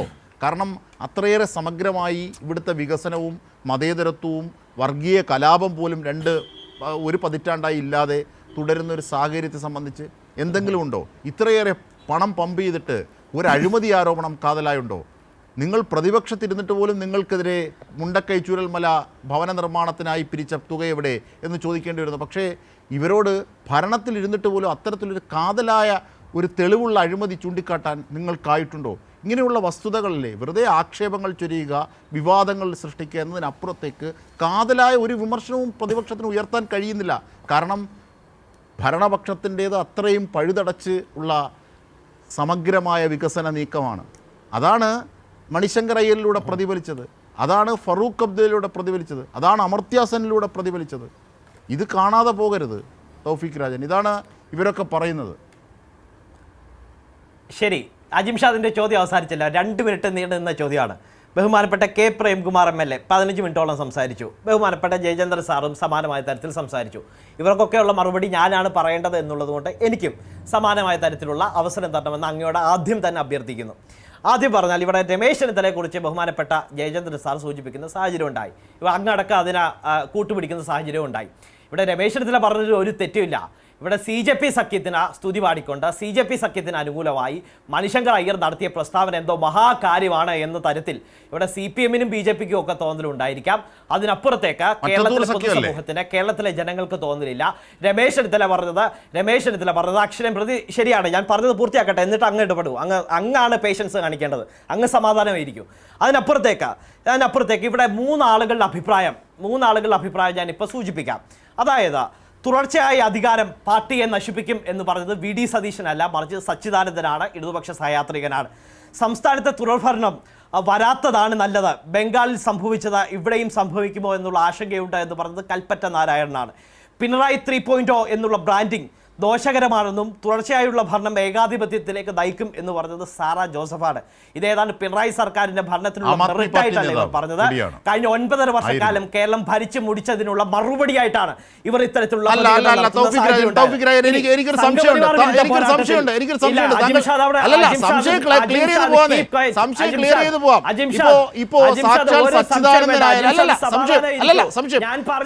സച്ചിദാനന്ദനായാലും കൽപ്പറ്റയായാലും സാറാ ജോസഫായാലും ആരെങ്കിലും ഈ സർക്കാരിന് കുഴപ്പമുണ്ട് അവർ മാറണം എന്ന് പറഞ്ഞിട്ടുണ്ടോ? ഇല്ലല്ലോ. തുടർച്ചയായി ഭരണമുണ്ടായാൽ ഏതെങ്കിലും സ്വേച്ഛാധിപത്യ പ്രവണതയിലേക്ക് പോയേക്കാം എന്ന നിരീക്ഷണമല്ലേ ഉള്ളൂ. അല്ലേ? ഈ ജനങ്ങൾക്ക് ചെയ്ത ഗുണത്തെ സംബന്ധിച്ച് എന്തെങ്കിലും അവർക്ക് പരാതിയുണ്ടോ? എന്തെങ്കിലും അഴിമതി പ്രശ്നം അവർക്ക് ചൂണ്ടിക്കാണിക്കാനുണ്ടോ? അല്ല, പി രാജീവ് ചോദിച്ചിട്ടുണ്ട്. തുടർച്ചയായി MLA-മാരില്ലേ? സതീശൻ എത്ര കൊല്ലമായിട്ടാണ് പറവൂരിൽ നിൽക്കുന്നത്? നിങ്ങളുടെ KC ജോസഫ് നേരത്തെ എത്ര കൊല്ലമായിട്ടാണ് നിൽക്കുന്നത്? അപ്പൊ അങ്ങനെ തുടരുന്ന MLA-മാർ തുടരുന്നത് അധികാര ദുഷ്പ്രവണതകൾക്ക് കാരണമാകുമോ? അതിനെക്കുറിച്ച് രാജൻ എന്താ പറയുന്നത്? പറഞ്ഞ കാര്യത്തിലൊന്നും നിങ്ങൾക്ക് ആ കാര്യത്തെ പറ്റി ഒരു ബോധ്യവും ഉണ്ടാവില്ല. അതിനപ്പുറത്തേക്ക് മണിശങ്കർ അയ്യർ പറഞ്ഞാൽ അത് വലിയ സ്തുതിപാടലാകും. അതിനപ്പുറത്തേക്ക് നിങ്ങൾക്ക് നേരെയുള്ള അംഗീകരിക്കാനുള്ള മനസ്സ്, ഉൾക്കൊള്ളാനുള്ള മനസ്സാണ് ആദ്യം നിങ്ങൾ കാണിക്കേണ്ടത്. അതിനപ്പുറത്തേക്ക് എനിക്ക് മറുപടി പറയാനുള്ള സമയം തരണം. അതിനപ്പുറത്തേക്ക് ബഹുമാനപ്പെട്ട MLA ഇവിടെ സൂചിപ്പിക്കുന്ന സാഹചര്യം ഉണ്ടായി. എന്താണ് അദ്ദേഹം സംഘപരിവാർ വിരുദ്ധ പോരാട്ടത്തിന്റെ മൊത്ത വിൽപ്പനക്കാരായി കേരളത്തിലെ CPM മാറി എന്നൊക്കെ പറയുന്നുണ്ട്. ഇവിടെ PM-ശ്രീ പദ്ധതി അങ്ങക്ക് ഓർമ്മയുണ്ടാകും. സ്വന്തം മുന്നണിയായ CPI പോലും പറഞ്ഞു പറ്റിച്ച MAB എന്ന് പറയുന്ന ദേശീയ സെക്രട്ടറി പറഞ്ഞ അഭിപ്രായത്തിന് വിരുദ്ധമായി ആരും അറിയാതെ തലയിൽ മുണ്ടിട്ട് പോയി PM-ശ്രീ പദ്ധതി ഒപ്പിട്ട ആളുടെ പേര് വി ശിവൻകുട്ടി എന്നും ആ മന്ത്രിസഭ നയിക്കുന്നത് പിണറായി വിജയൻ.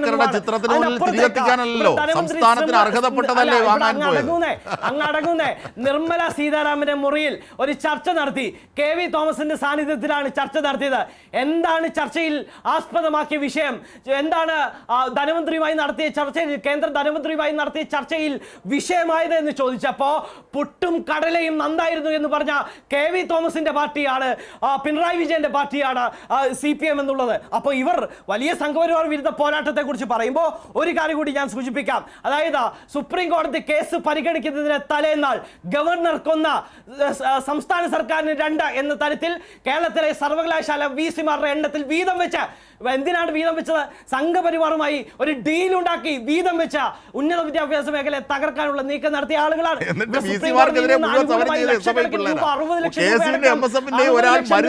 ചെലവാക്കിയിട്ട് സുപ്രീം കോടതിയിൽ നിന്ന് സംസ്ഥാന സർക്കാരിന് അനുകൂലമായ തീരുമാനം ഉണ്ടാകുമെന്ന് ബോധ്യപ്പെട്ട സാഹചര്യത്തിൽ അതിന് തലേന്നാൾ എന്തിനാ ഇത്തരത്തിലുള്ള കരാർ ഒപ്പിട്ടു, ഡീൽ ഒപ്പിട്ടു എന്ന് പറയുമ്പോൾ ഉത്തരവില്ല. അജിം ഷാദിനോട് ഒരു കാര്യം കൂടി സൂചിപ്പിക്കാം. ഇന്ന് അങ്ങ് ഇതൊക്കെ പറയുമ്പോൾ ഒരു കാര്യം കൂടി അങ്ങോട്ട് സൂചിപ്പിക്കാതെ പറയില്ല. ബഹുമാനപ്പെട്ട ഹൈക്കോടതിയുടെ പരാമർശത്തെ പറ്റി ഇവിടെ പ്രേംകുമാർ പറഞ്ഞു പോകുന്ന സാഹചര്യം ഉണ്ടായി. ഞാൻ അങ്ങയോട് ഇന്ന് സൂചിപ്പിക്കാൻ ആഗ്രഹിക്കുന്നു. ഇന്നും ബഹുമാനപ്പെട്ട ഹൈക്കോടതി വിമർശനം നടത്തിയിട്ടുണ്ട്. എന്താണ് നവകേരള സർവേ? അല്ല അജിംഷാദ് അടങ്ങുന്നേ, നവകേരള സർവേ റദ്ദാക്കിക്കൊണ്ട്, ഇല്ലെങ്കിൽ അതിന് നൽകി 20 കോടി രൂപ നൽകാൻ പാടില്ല എന്ന് ബഹുമാനപ്പെട്ട കോടതി പറഞ്ഞിട്ടുള്ള സാഹചര്യം ഉണ്ട്. അതുകൊണ്ടാണ് സാങ്കേതികമായ കോടതിക്ക് അങ്ങനെ വിഷയങ്ങളായിരിക്കും. പറയേണ്ടി വന്നത്. അതൊന്നും സർക്കാർ ഒരു കാര്യമില്ല. ഖജനാവിൽ സർവേ നിന്ന് തടഞ്ഞത് അജിംഷാദ് കോടതി ഒന്നടങ്കം ജിംഷാദെ സർക്കാർ ഖജനാവിൽ നിന്ന് പണം മുടക്കി സഖാക്കന്മാരെ കൂട്ടിയുള്ള പിണറായി വിജയന്റെ PR എക്സസൈസ് ആണെന്ന് ബഹുമാനപ്പെട്ട കോടതിക്ക് ബോധ്യപ്പെട്ടത് കൊണ്ടാണ് അങ്ങനെ കോടതി പറഞ്ഞിട്ടില്ല. കള്ളം പറയരുത്. ഇടയ്ക്കൂടെ വെട്ടിക്കേറ്റരുത്. ഇല്ലീഗലാണ് എന്ന ബഹുമാനപ്പെട്ട കേരള ഹൈക്കോടതിക്ക് കോടതി പറഞ്ഞിട്ടില്ല. സാഹചര്യം ഉണ്ടായത്. കോടതി അലക്ഷ്യമാവും. താങ്കൾ അജിംഷാദെ വക്കീൽ നിങ്ങൾക്ക് എതിരായിട്ടുള്ള പരാമർശം ഉണ്ടാകുമ്പോ അജിംഷാദ് ഇടപെട്ട് ഇല്ല, എനിക്ക് ഇടപെടലുമില്ല. ആ ഇടപെടാൻ ശ്രീ പ്രേംകുമാർ ഉണ്ട്. ഞാൻ അങ്ങോട്ടേക്ക് പോകാം. അജിംഷാദ് ഇത്തരത്തിലുള്ള കമ്മിറ്റഡ് പേഴ്സൺ തന്നെ ആയിരിക്കണം CPM-നോട്, ഒരു പ്രത്യേകിച്ച് കൈരളി ചാനൽ തുടരുമ്പോ. ഈ ചർച്ചയോടാണ് പ്രീവിയസ് ഹിസ്റ്ററി ഒന്നും ഞാൻ ചോദ്യം ചെയ്യുന്നില്ല. ശരി, അതിനപ്പുറത്തേക്ക് ശരി. കൈരളി ചാനൽ തുടരുമ്പോ അങ്ങനെ ഈ പറഞ്ഞ കമ്മിറ്റ്മെന്റ് കാണിക്കണം. അല്ല, അങ്ങോട്ട് ഞാൻ ഒരു കാര്യം കൂടി സൂചിപ്പിക്കാം. അതായത് ഈ നവകേരള സർവേയുടെ കാര്യത്തിൽ ബഹുമാനപ്പെട്ട ഹൈക്കോടതി എന്ന് പറഞ്ഞത് ഇല്ലീഗൽ, നിയമവിരുദ്ധം എന്നാണ്. ബഹുമാനപ്പെട്ട MLA ക്ക് അക്കാര്യത്തിൽ ഒബ്ജക്ഷൻ ഉണ്ടെങ്കിൽ അദ്ദേഹം പറയട്ടെ. എന്തുകൊണ്ടാണ് ബഹുമാനപ്പെട്ട ഇപ്പോഴും നമ്മുടെ ചർച്ചയിൽ കാതലായി സർക്കാരിനെ എതിർക്കുന്ന ഒന്നും ഇത് തുടരേണ്ടാത്തതിന്റെ അനിവാര്യത സംബന്ധിച്ച് ഒരു വാക്ക് പ്രതിപക്ഷത്തെ അഭിസംബോധന ചെയ്തുകൊണ്ട് തൗഫീഖ് രാജിനോ കോൺഗ്രസുകാർക്കോ ഇല്ല. ഇതാണ് വസ്തുത. ഞാൻ താങ്കൾക്ക് അതിന് 10 മിനിറ്റോളം സമയം തന്നു. ശ്രീ പ്രേംകുമാർ MLA, അല്ലല്ല, ഇത്രയും നേരം താങ്കൾ പറഞ്ഞു, നിരവധി വിഷയങ്ങൾ പറഞ്ഞു. ശ്രീ പ്രേംകുമാർ തൗഫീഖ് രാജൻ പറഞ്ഞ കാര്യങ്ങൾ, അതായത് ഈ പ്രതിപക്ഷത്തിന് സർക്കാരിന് മേൽ എതിർക്കാവുന്ന ഒട്ടേറെ ഘടകങ്ങളുണ്ട്. അത്തരം ഒരു മിനിറ്റ് സമയം തരണം. പെട്ടെന്ന് കംപ്ലീറ്റ് ചെയ്യൂ. ഞാൻ ഒറ്റ മിനിറ്റ് ഞാൻ ചോദിക്കുന്നുള്ളൂ. ഇതുകൂടി പൂർത്തിയാക്കാം. അതായത് ഈ നവകേരള സർവേ എന്തിനാണ് നടത്തിയതെന്ന് ഒന്ന് അറിയാൻ താല്പര്യമുണ്ട്. കാരണഭൂതന് പിണറായി 3.0 യാഥാർത്ഥ്യമാക്കാൻ വേണ്ടിയിട്ടാണ്. കരുണാകരന്റെ പോലീസ് ജയിലിലിട്ട് മർദ്ദിച്ച ഒരു മനുഷ്യനാണ്, പൊതുപ്രവർത്തകനാണ്, രാഷ്ട്രീയ നേതാവാണ്, കേരളത്തിന്റെ മുഖ്യമന്ത്രിയാണ്. അങ്ങനെയാണെങ്കിൽ പ്രതിപക്ഷ നേതാവ് ഗർഭചിത്രത്തിന്റെ സംരക്ഷകൻ എന്ന് പറയേണ്ടി വരും. ഗർഭചിത്രത്തിന്റെ സംരക്ഷകൻ എന്ന് പറയേണ്ടി വരും. പ്രതിപക്ഷ നേതാവിനെയും KC വേണുഗോപാലിനെയും ഒക്കെ അങ്ങനെ പറയേണ്ടി വരും. അതുകൊണ്ട് താങ്കൾ ജനാധിപത്യ മര്യാദ പാലിക്കണം ചർച്ച. കേരളത്തിലുടനീളം കഴിഞ്ഞ ദിവസങ്ങളായി നടത്തിയ PR എക്സസൈസുകൾ പ്രതിപക്ഷ നേതാവിനെ കുറിച്ച് അങ്ങനെ പറഞ്ഞിട്ടുണ്ടോ ആരെങ്കിലും? പ്രേംകുമാറിന് അങ്ങനെ പറഞ്ഞിട്ടില്ലല്ലോ. അതുകൊണ്ട് കാരണഭൂതൻ ഒരു ഗുമ്മിന് ആദ്യം ഒന്ന് പറഞ്ഞു, പക്ഷെ പിന്നെ താങ്കൾ അത് തുടരരുത്. ഒരു യുവ നേതാവല്ലേ താങ്കൾ, വളർന്നു വരുന്ന? അങ്ങക്ക് വല്ലാത്ത ആശങ്ക ഉണ്ടാകും.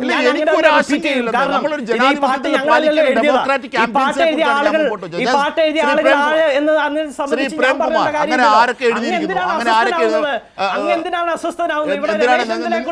നിങ്ങൾ പറഞ്ഞ പാരടി പാടിയവരുടെ നാവിലല്ലേ പതിരുമൊത്തം കണ്ടെത്തി ശ്രീ തൗഫീഖ് രാജൻ. സമയം കളയാനുള്ള താങ്കളുടെ കുതന്ത്രം കയ്യിലിരിക്കട്ടെ. ശ്രീ പ്രേംകുമാർ തൗഫീഖ് രാജൻ പറഞ്ഞു പ്രതിപക്ഷത്തിന് അത്തരത്തിൽ ആശങ്കയുണ്ട് നിങ്ങളെക്കുറിച്ച്. അത് പറയുമ്പോൾ എന്തിനാണ് അവർക്കെതിരായി ഈ അർത്ഥത്തിൽ നിങ്ങൾ പറയുന്നത്, രാഷ്ട്രീയമായ വിമർശനങ്ങൾ ഉന്നയിക്കുന്നത്? അവർ പറയട്ടെ, പ്രതിപക്ഷം ക്രിയാത്മകമാണ്ടേ? ശ്രീ പ്രേംകുമാർ.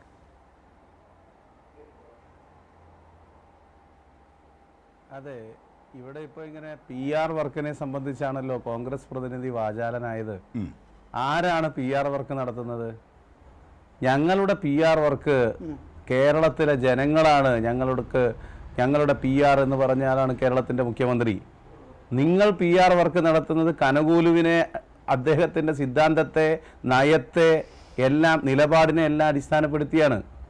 കേരളത്തിൽ വർഗീയമായ ചേരിതിരിവ് ശക്തിപ്പെടുത്തുന്നതിൽ ഇപ്പോഴത്തെ UDF നേതൃത്വം വഹിക്കുന്ന പങ്ക് ചെറുതാണോ? ഞാൻ ചോദിക്കട്ടെ, സംഘപരിവാർ മുന്നോട്ട് വയ്ക്കുന്ന വർഗീയമായ വിഭജനത്തിനെതിരായി എന്ത് നിലപാടാണ് കോൺഗ്രസ് സ്വീകരിച്ചിട്ടുള്ളത്? ഇവിടെ അതിദാരിദ്ര്യമുക്ത പ്രഖ്യാപനം PR വർക്കാണോ? ഇന്ത്യയിൽ മറ്റേതെങ്കിലും ഒരു സംസ്ഥാനം അതിദാരിദ്ര്യമുക്ത സംസ്ഥാനമായിട്ട് മാറിയിട്ടുണ്ടോ? ഇന്ത്യയിൽ ഏതെങ്കിലും ഒരു സംസ്ഥാനം സമ്പൂർണ്ണ വൈദ്യുതീകരണ നടപ്പിലാക്കുന്ന നിലയിൽ മാറിയ രണ്ടാമതൊരു സംസ്ഥാനം ഇന്ത്യയിലുണ്ടോ? കേരളമല്ലേ ഒന്നാമത്തെ സംസ്ഥാനം. എത്ര സംസ്ഥാനത്ത് കോൺഗ്രസ് ഭരിച്ചിരുന്നു? ഇപ്പോൾ വിരലിലെണ്ണാവുന്ന സംസ്ഥാനങ്ങളിലെങ്കിലും കോൺഗ്രസ് ഭരിക്കുന്നില്ലേ? നിങ്ങൾ എന്തെങ്കിലും എല്ലാ വീട്ടിലും വൈദ്യുതി എത്തിക്കും നിങ്ങൾ ഭരിക്കുന്ന സംസ്ഥാനത്ത് നിങ്ങൾ പറയുന്നുണ്ടോ? അത് PR വർക്കാണോ? ജനങ്ങളുടെ ബോധ്യമാണോ? 90,000 കോടി രൂപ 10 കൊല്ലം കൊണ്ട് സാമൂഹ്യക്ഷേമ പെൻഷനിലൂടെ ഈ നാട്ടിലെ വിധവകൾക്ക്, വികലാംഗർക്ക്, അതുപോലെ തന്നെ വാർദ്ധക്യ സഹജമായ അസുഖം ബാധിച്ചവർക്ക് കേരളത്തിൽ വിതരണം ചെയ്തത് വസ്തുതയല്ലേ? നിങ്ങൾ 10 വർഷം കേരളം ഭരിച്ചപ്പോൾ സംഖ്യ എത്ര കോട്ടെ? 2000-ലേക്ക് നിങ്ങളുടെ സംഭാവന 100 അല്ലേ? ആ 100 നിങ്ങൾ ഒരിക്കലെങ്കിലും കൊടുക്കാൻ നിങ്ങൾക്ക് സാധിച്ചോ? അതിന് 18 മാസം കുടിശ്ശിക വരുത്തി നിങ്ങൾ ഇറങ്ങിപ്പോയില്ലേ? കേരളത്തിൻ്റെ സാമൂഹ്യക്ഷേമ രംഗത്ത്, വികസന രംഗത്ത് എത്ര സ്കൂളുകൾ പൂട്ടി? നിങ്ങൾ 5 കൊല്ലം ഭരിച്ചപ്പോൾ 5 ലക്ഷം കുട്ടികൾ കേരളത്തിൽ പൊതുവിദ്യാലയത്തിൽ നിന്ന് പോയില്ലേ? അടച്ചുപൂട്ടിയ സ്കൂളുകളുടെ എണ്ണം താങ്കൾക്കറിയുമോ? ഒരൊറ്റ സ്കൂളും അടച്ചുപൂട്ടാതെ പോയ 5 ലക്ഷത്തെ മാത്രമല്ല, വേറെ ഒരു 5 ലക്ഷത്തെ കൂടി പൊതുവിദ്യാലയങ്ങളിലേക്ക് ആകർഷിച്ചത് കേരളത്തിലെ ഗവൺമെന്റ് അല്ലേ? PR വർക്കാണോ? നിങ്ങൾ നോക്ക്, പൊതുവിദ്യാഭ്യാസ രംഗത്ത് അരക്കൊല്ല പരീക്ഷ കഴിഞ്ഞിട്ടും പാഠപുസ്തകം കിട്ടാത്ത കാലം ഉണ്ടായിരുന്നില്ലേ? പുസ്തകം ഓണത്തിന് കിട്ടാത്തത് ഓണം നേരത്തെ വന്നതുകൊണ്ടാണ് എന്ന് പറഞ്ഞൊരു വിദ്യാഭ്യാസ മന്ത്രി UDF-ന്റെ കാലത്ത് നമുക്കുണ്ടായിരുന്നില്ലേ? ഇന്ന് കേരളം അതാണോ? ഞാൻ ഇന്നലെ പാലക്കാട് ജില്ലയിൽ ജില്ലാതല റവന്യൂ ജില്ലാതല ഉദ്ഘാടനം, അടുത്ത അധ്യയന വർഷത്തേക്കുള്ള പാഠപുസ്തക വിതരണത്തിന്റെ ഉദ്ഘാടനം നിർവഹിക്കുകയുണ്ടായി. ജില്ലാതല ഉദ്ഘാടനം എൻ്റെ മണ്ഡലത്തിലെ മയിലുംപുറ സ്കൂളിലായിരുന്നു. ചിന്തിക്കാൻ കഴിയോ കോൺഗ്രസിന്? ലോഡ് ഷെഡിങ്ങും പവർ കട്ടും ഇല്ലാത്തൊരു കേരളം സാധ്യമാക്കിയില്ലേ? വ്യവസായ രംഗത്ത് റാങ്കിങ്ങിൽ തുടർച്ചയായി കേരളം വ്യവസായ സൗഹൃദ അന്തരീക്ഷമുള്ള സംസ്ഥാനമായിട്ട് മാറിയില്ലേ? ഇവിടെ പങ്കെടുക്കുന്ന കോൺഗ്രസ് പ്രതിനിധി ഉൾപ്പെടുന്ന മണ്ഡലത്തിൽ, ഏത് മണ്ഡലമാവട്ടെ, നിങ്ങൾ UDF എടുത്തോ LDF എടുത്തോ, ഏതാണ്ട് ഒരു 750 കോടി രൂപയുടെ വികസനം 5 കൊല്ലം കൊണ്ട് പൂർത്തീകരിച്ചതോ തുടങ്ങിയതോ നടന്നുകൊണ്ടിരിക്കുന്നതോ ആയിട്ടുള്ളതില്ലാത്ത ഏതെങ്കിലും ഒരു മണ്ഡലം കേരളത്തിൽ പറയാൻ സാധിക്കുമോ? ഇത് നമ്മുടെ നാട്ടിലെ മനുഷ്യർ കാണുന്നില്ലേ? ഏതെങ്കിലും ഒരു താലൂക്ക് ആശുപത്രി ഇന്ന് ജില്ലാ ആശുപത്രിയിൽ അവയവമാറ്റ ശസ്ത്രക്രിയ നടക്കുകയല്ലേ? എത്ര വലിയ സംഖ്യയാണ് കേരളം ആരോഗ്യരംഗത്ത് ചെലവഴിക്കുന്നത്? ഇതൊരു നയമല്ലേ? ആ നയം നടപ്പിലാക്കുന്നത് കേരളത്തിലെ ഗവൺമെന്റ് അല്ലേ? അപ്പോ നയത്തെ എതിർക്കുക, ക്ഷേമ വികസന പ്രവർത്തനങ്ങളിൽ കുറവുണ്ടെങ്കിൽ അത് ചൂണ്ടിക്കാണിക്കുക. 12 കൊല്ലമായിട്ട് ആശമാർക്ക് ഒരു ചില്ലി പൈസ വർദ്ധിപ്പിക്കാത്ത ഗവൺമെന്റ് അല്ലേ രാജ്യത്തെ NDA BJP ഗവൺമെന്റ്? 12 കൊല്ലമായില്ലേ ഈ ഗവൺമെന്റ് വന്നിട്ട്? ഒരു ചില്ലി പൈസ വർദ്ധിപ്പിച്ചോ? കേരളമല്ലേ 2 മാസമായിട്ട്, ഒരു 6 മാസത്തിനിടയിൽ 2 തവണയായിട്ട് പൈസ വർദ്ധിപ്പിക്കുന്നുള്ള തീരുമാനം എടുത്തത്? ആശ, അംഗൻവാടി, പ്രേരക്, സ്കൂൾ പാചക തൊഴിലാളി, സർക്കാർ ജീവനക്കാർ, കഴിഞ്ഞ ഉമ്മൻചാണ്ടി സർക്കാർ ശമ്പള പരിഷ്കരണം നടത്തിയോ? അന്ന് 2021 ശമ്പള പരിഷ്കരണത്തിന്റെ സമയത്ത് എന്തായിരുന്നു കോൺഗ്രസിന്റെ നിലപാട്? നിങ്ങൾ ശമ്പള പരിഷ്കരണം പ്രഖ്യാപിച്ചത് നടപ്പിലാക്കാനല്ല. 2021 മെയ് മാസത്തിൽ UDF അധികാരത്തിൽ വരും, ഞങ്ങളുടെ തലയിൽ ഭാരം കയറ്റി വെക്കാനാണ് നിങ്ങൾ ഇങ്ങനെ ശമ്പള പരിഷ്കരണം പ്രഖ്യാപിച്ചു പോകുന്നത് എന്ന് UDF പറഞ്ഞില്ലേ? 1 മാസം ശമ്പളം മുടങ്ങിയോ? കോവിഡ് കാലത്ത് പോലും 1 മാസത്തെ ശമ്പളം കേരളത്തിലെ സർക്കാർ ജീവനക്കാർക്ക് മുടങ്ങിയോ? ഇതെല്ലാം ജനങ്ങൾ മനസ്സിലാക്കില്ലേ? അതുകൊണ്ടല്ലേ ലോക്സഭാ തെരഞ്ഞെടുപ്പിൽ LDF-ന് ലീഡ് ഉണ്ടായിരുന്ന അസംബ്ലി മണ്ഡലങ്ങളുടെ 10 മടങ്ങിൽ 20 മടങ്ങിലേക്ക്, സ്വാഭാവികമായിട്ടും 20 ഇരട്ടിയിലേക്ക് നിയമസഭാ മണ്ഡലങ്ങളിൽ LDF-ന് ലീഡ് ലഭിക്കുന്ന സാഹചര്യം ഉണ്ടായില്ലേ? ആ മുൻകൈ ലഭിച്ചത് കേരളത്തിലെ ജനങ്ങൾ കാര്യങ്ങൾ മനസ്സിലാക്കിയതിന്റെ ഭാഗമായിട്ടല്ലേ? അപ്പോഴല്ലേ നിങ്ങൾ ശബരിമലയുടെ പേര് പറഞ്ഞ് കേരളത്തിലെ ജനങ്ങളെ തെറ്റിദ്ധരിപ്പിക്കാനുള്ള ശ്രമം നടത്തിയത്? പോറ്റിയെ കയറ്റിയത് ആരാ? 2004 ആരായിരുന്നു കേരളത്തിൽ ഭരിച്ചത്? ആരുടെ കാലത്താണ് ഉണ്ണീകൃഷ്ണൻ പോറ്റി ആദ്യം വന്നത്? ആരുടെ കാലത്താണ് അവർക്ക് ശബരിമലയിൽ കൃത്യമായിട്ടുള്ള സ്ഥാനം ലഭിച്ചത്? ഇതെല്ലാം കേരളത്തിലെ ജനങ്ങൾ കാണുകയല്ലേ? വസ്തുത ഇതായിരിക്കെ, യാഥാർത്ഥ്യം ഇതായിരിക്കെ, വർഗീയ ശക്തികളോട് ഞാൻ പറയട്ടെ, ഒരു മുഖ്യമന്ത്രിക്ക് ധനകാര്യ വകുപ്പ് മന്ത്രിയായിട്ട് സംസാരിക്കാതിരിക്കാൻ പറ്റുമോ? എന്നാ പിന്നെ കേരളത്തിലെ ഒരു UDF-ന്റെ MLA-യും കേരളത്തിലെ LDF-ന്റെ മന്ത്രിമാരുമായോ മുഖ്യമന്ത്രിയുമായോ സംസാരിക്കില്ലേ? ഞാൻ നേരിൽ കണ്ടിട്ടുണ്ട് UDF-ന്റെ MLA മുഖ്യമന്ത്രിയോടൊപ്പം സെൽഫി എടുക്കുന്നത് ഞാൻ കണ്ടിട്ടുണ്ട്. കംപ്ലീറ്റ് ചെയ്യട്ടെ. അദ്ദേഹം പറഞ്ഞത് UDF-ന്റെ MLA-മാർക്ക് അങ്ങനെയാണെങ്കിൽ മുഖ്യമന്ത്രിയെ കാണാനാവില്ലല്ലോ എന്നാണ്. ഞാൻ സംശയം ചോദിക്കുന്നത്. ശരി, താങ്കൾ സംശയം മറുപടി. അതെ, അപ്പൊ താങ്കൾ ഇപ്പോ അജിംഷാദിന്റെ കുറവ് താങ്കൾ ഇടപെട്ട് നികത്തുകയാണോ? ഞാൻ താങ്കൾ സംസാരിക്കുന്ന സമയത്ത് ഒന്നും പറഞ്ഞില്ലല്ലോ. അപ്പൊ അത് താങ്കൾ ആ കുറവ് നികത്തണ്ട. താങ്കൾ ഒന്ന് ക്ഷമാപൂർവ്വം കേൾക്കൂ, താങ്കൾ കാര്യങ്ങൾ മനസ്സിലാക്കൂ. നിങ്ങൾ നോക്ക്, കേരളത്തിൽ എന്തുകൊണ്ടാണ് ഇന്ത്യൻ പാർലമെന്റിൽ പ്രസംഗം നടത്തിയ ഉടനെ രാഹുൽ ഗാന്ധി പോയി മോഡിയെ കെട്ടിപ്പിടിച്ചത്? എന്തുകൊണ്ടാണ്? എന്തായിരുന്നു അത് ഇന്ത്യൻ പാർലമെന്റിൽ? നിങ്ങൾ അതിന്റെ വീഡിയോ ഒന്ന് കണ്ടു നോക്ക്. നിങ്ങൾ കോൺഗ്രസ് ആണെങ്കിൽ നിങ്ങൾക്ക് അതിൽ സന്തോഷിക്കാനും അഭിമാനിക്കാനും വകയുണ്ടോ? നിങ്ങൾ നോക്ക്, ആ ശബരിമല വിഷയത്തിൽ സോണിയാഗാന്ധിയെ വലിച്ചഴച്ചത് ആരാ? അതിനുള്ള സാഹചര്യം ഒരുക്കിയതാരാ? താങ്കൾക്ക് പറയാൻ പറ്റുമോ എന്തിനു വേണ്ടിയാ സോണിയാഗാന്ധിയുടെ അടുത്തേക്ക് ഇവരെങ്ങനെ എത്തിപ്പെട്ടു, എങ്ങനെ കൊണ്ടുപോയി എന്നുള്ളത്? കെ കരുണാകരനും GK മൂപ്പനാർക്കും ശശി തരൂരിന് പോലും കാണാൻ അനുമതി കിട്ടാൻ പ്രയാസമുള്ള നേതാവല്ലേ സോണിയാഗാന്ധി? ഇങ്ങനെ എത്തി സ്വർണം കട്ടവരും കട്ട മുതൽ വാങ്ങിയവരും സംരക്ഷിച്ചവരും അതിന്റെ കൂടെ കോൺഗ്രസിന്റെ എംപിമാരും. കേരളത്തിലെ ഏറ്റവും വലിയ അഴിമതിയുടെ കൂത്തരങ്ങായിരുന്നു കഴിഞ്ഞ പാർലമെന്റ് തെരഞ്ഞെടുപ്പ് എന്ന് മനസ്സിലായില്ലേ? 2 കോടി രൂപ വാങ്ങിയിട്ട് പറയുകയാണ് 10 ലക്ഷം തിരിച്ചു കൊടുത്തിട്ട് ഞാനത് സംഭാവനയാണെന്ന് കരുതിയെന്ന്. നിങ്ങളൊന്ന് ആലോചിച്ച് തെളിവുണ്ടോ? ഏതാണ് പാർട്ടി? അദ്ദേഹം സമ്മതിച്ചു, അദ്ദേഹം തെളിവുണ്ടോ? സമ്മതിച്ചു. വിളിക്കുന്നു. ആന്റോ ആന്റണി ഞാൻ സമ്മതിച്ചു. വെല്ലുവിളിച്ചു. ആന്റോ ആന്റണി തെളിവുണ്ടെങ്കിൽ പുറത്ത് വിടട്ടെ. എന്താണ് ആന്റോ ആന്റണി പാർട്ടി സമ്മതിച്ചു. താങ്കൾ എന്നെ വെല്ലുവിളിക്കണ്ട, എന്നോട് വെല്ലുവിളിക്കണ്ട. അങ്ങനെ പറഞ്ഞു അല്ല, ആന്റോ ആന്റണി സമ്മതിച്ചു. പത്തനംതിട്ട മുൻ ജില്ലാ സെക്രട്ടറി കെ പി ഉദയഭാനു പറഞ്ഞ ആരോപണത്തിൽ നിന്ന് പിന്മാറുന്ന സാഹചര്യം ഉണ്ടായി. ഇവിടെ തന്ത്രിയുടെ പണം രാജുവിന്റെ ഉടമസ്ഥതയിലുള്ള നെടുമ്പുറം ഫിനാൻസ് വഴി വാർത്താ സമ്മേളനം വിളിച്ച് പറഞ്ഞു പൈസ വാങ്ങി. ഉദയഭാനു സ്വീകരിച്ച് ഞാൻ വെല്ലുവിളിക്കുന്നു. ആർജം ഉണ്ടെങ്കിൽ തെളിയിക്കട്ടെ. പ്രേംകുമാർ കംപ്ലീറ്റ് ചെയ്യൂ. ഞാൻ ഈ അല്ല, ആർജം ഉണ്ടെങ്കിൽ തെളിയിക്കട്ടെ. അല്ലാതെ ഇവിടെ ഉദയഭാനു പറഞ്ഞത് മലക്കം പറഞ്ഞ് അദ്ദേഹം ഓടി. ശ്രീ അല്ല പ്രേംകുമാറാണോ അന്വേഷിക്കുന്നത്? അതെ ശ്രീ പ്രേംകുമാർ കംപ്ലീറ്റ് ചെയ്യൂ.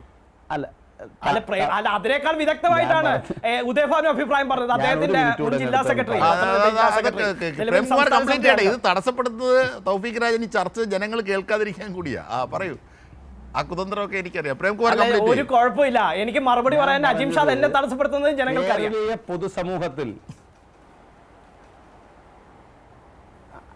അത് ഞാൻ പറഞ്ഞത് KPCCയുടെ പ്രസിഡന്റിന്റെ ഒരു പ്രസ്താവന വന്നോ, ഒരു തെരഞ്ഞെടുക്കപ്പെട്ട MP ജയിച്ചു, അയാള് പത്തനംതിട്ടയിൽ നിന്നുള്ള ശ്രീ ആന്റോ ആന്റണി, അദ്ദേഹം 2 കോടി രൂപ ഇലക്ഷൻ സമയത്ത് സംഭാവന വാങ്ങിയെന്ന് താങ്കൾ അറിഞ്ഞിട്ടില്ല, കോൺഗ്രസ് പ്രതിനിധി അറിഞ്ഞിട്ടില്ല, കേരളമാകെ അറിഞ്ഞല്ലോ. എന്നിട്ട് ഇപ്പോ ഉദയഭാനു ഓടിയെന്നാണ്. നല്ല തമാശയാണ്.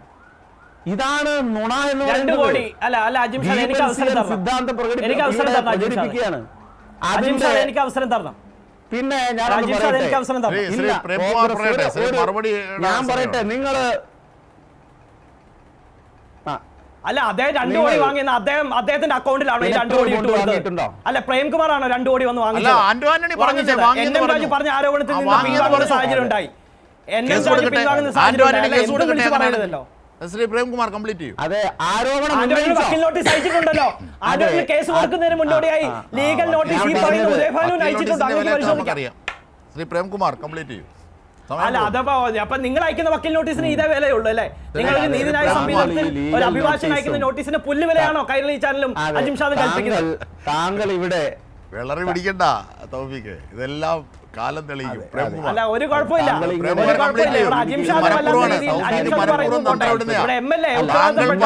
സർക്കാരിന്റെ വികസന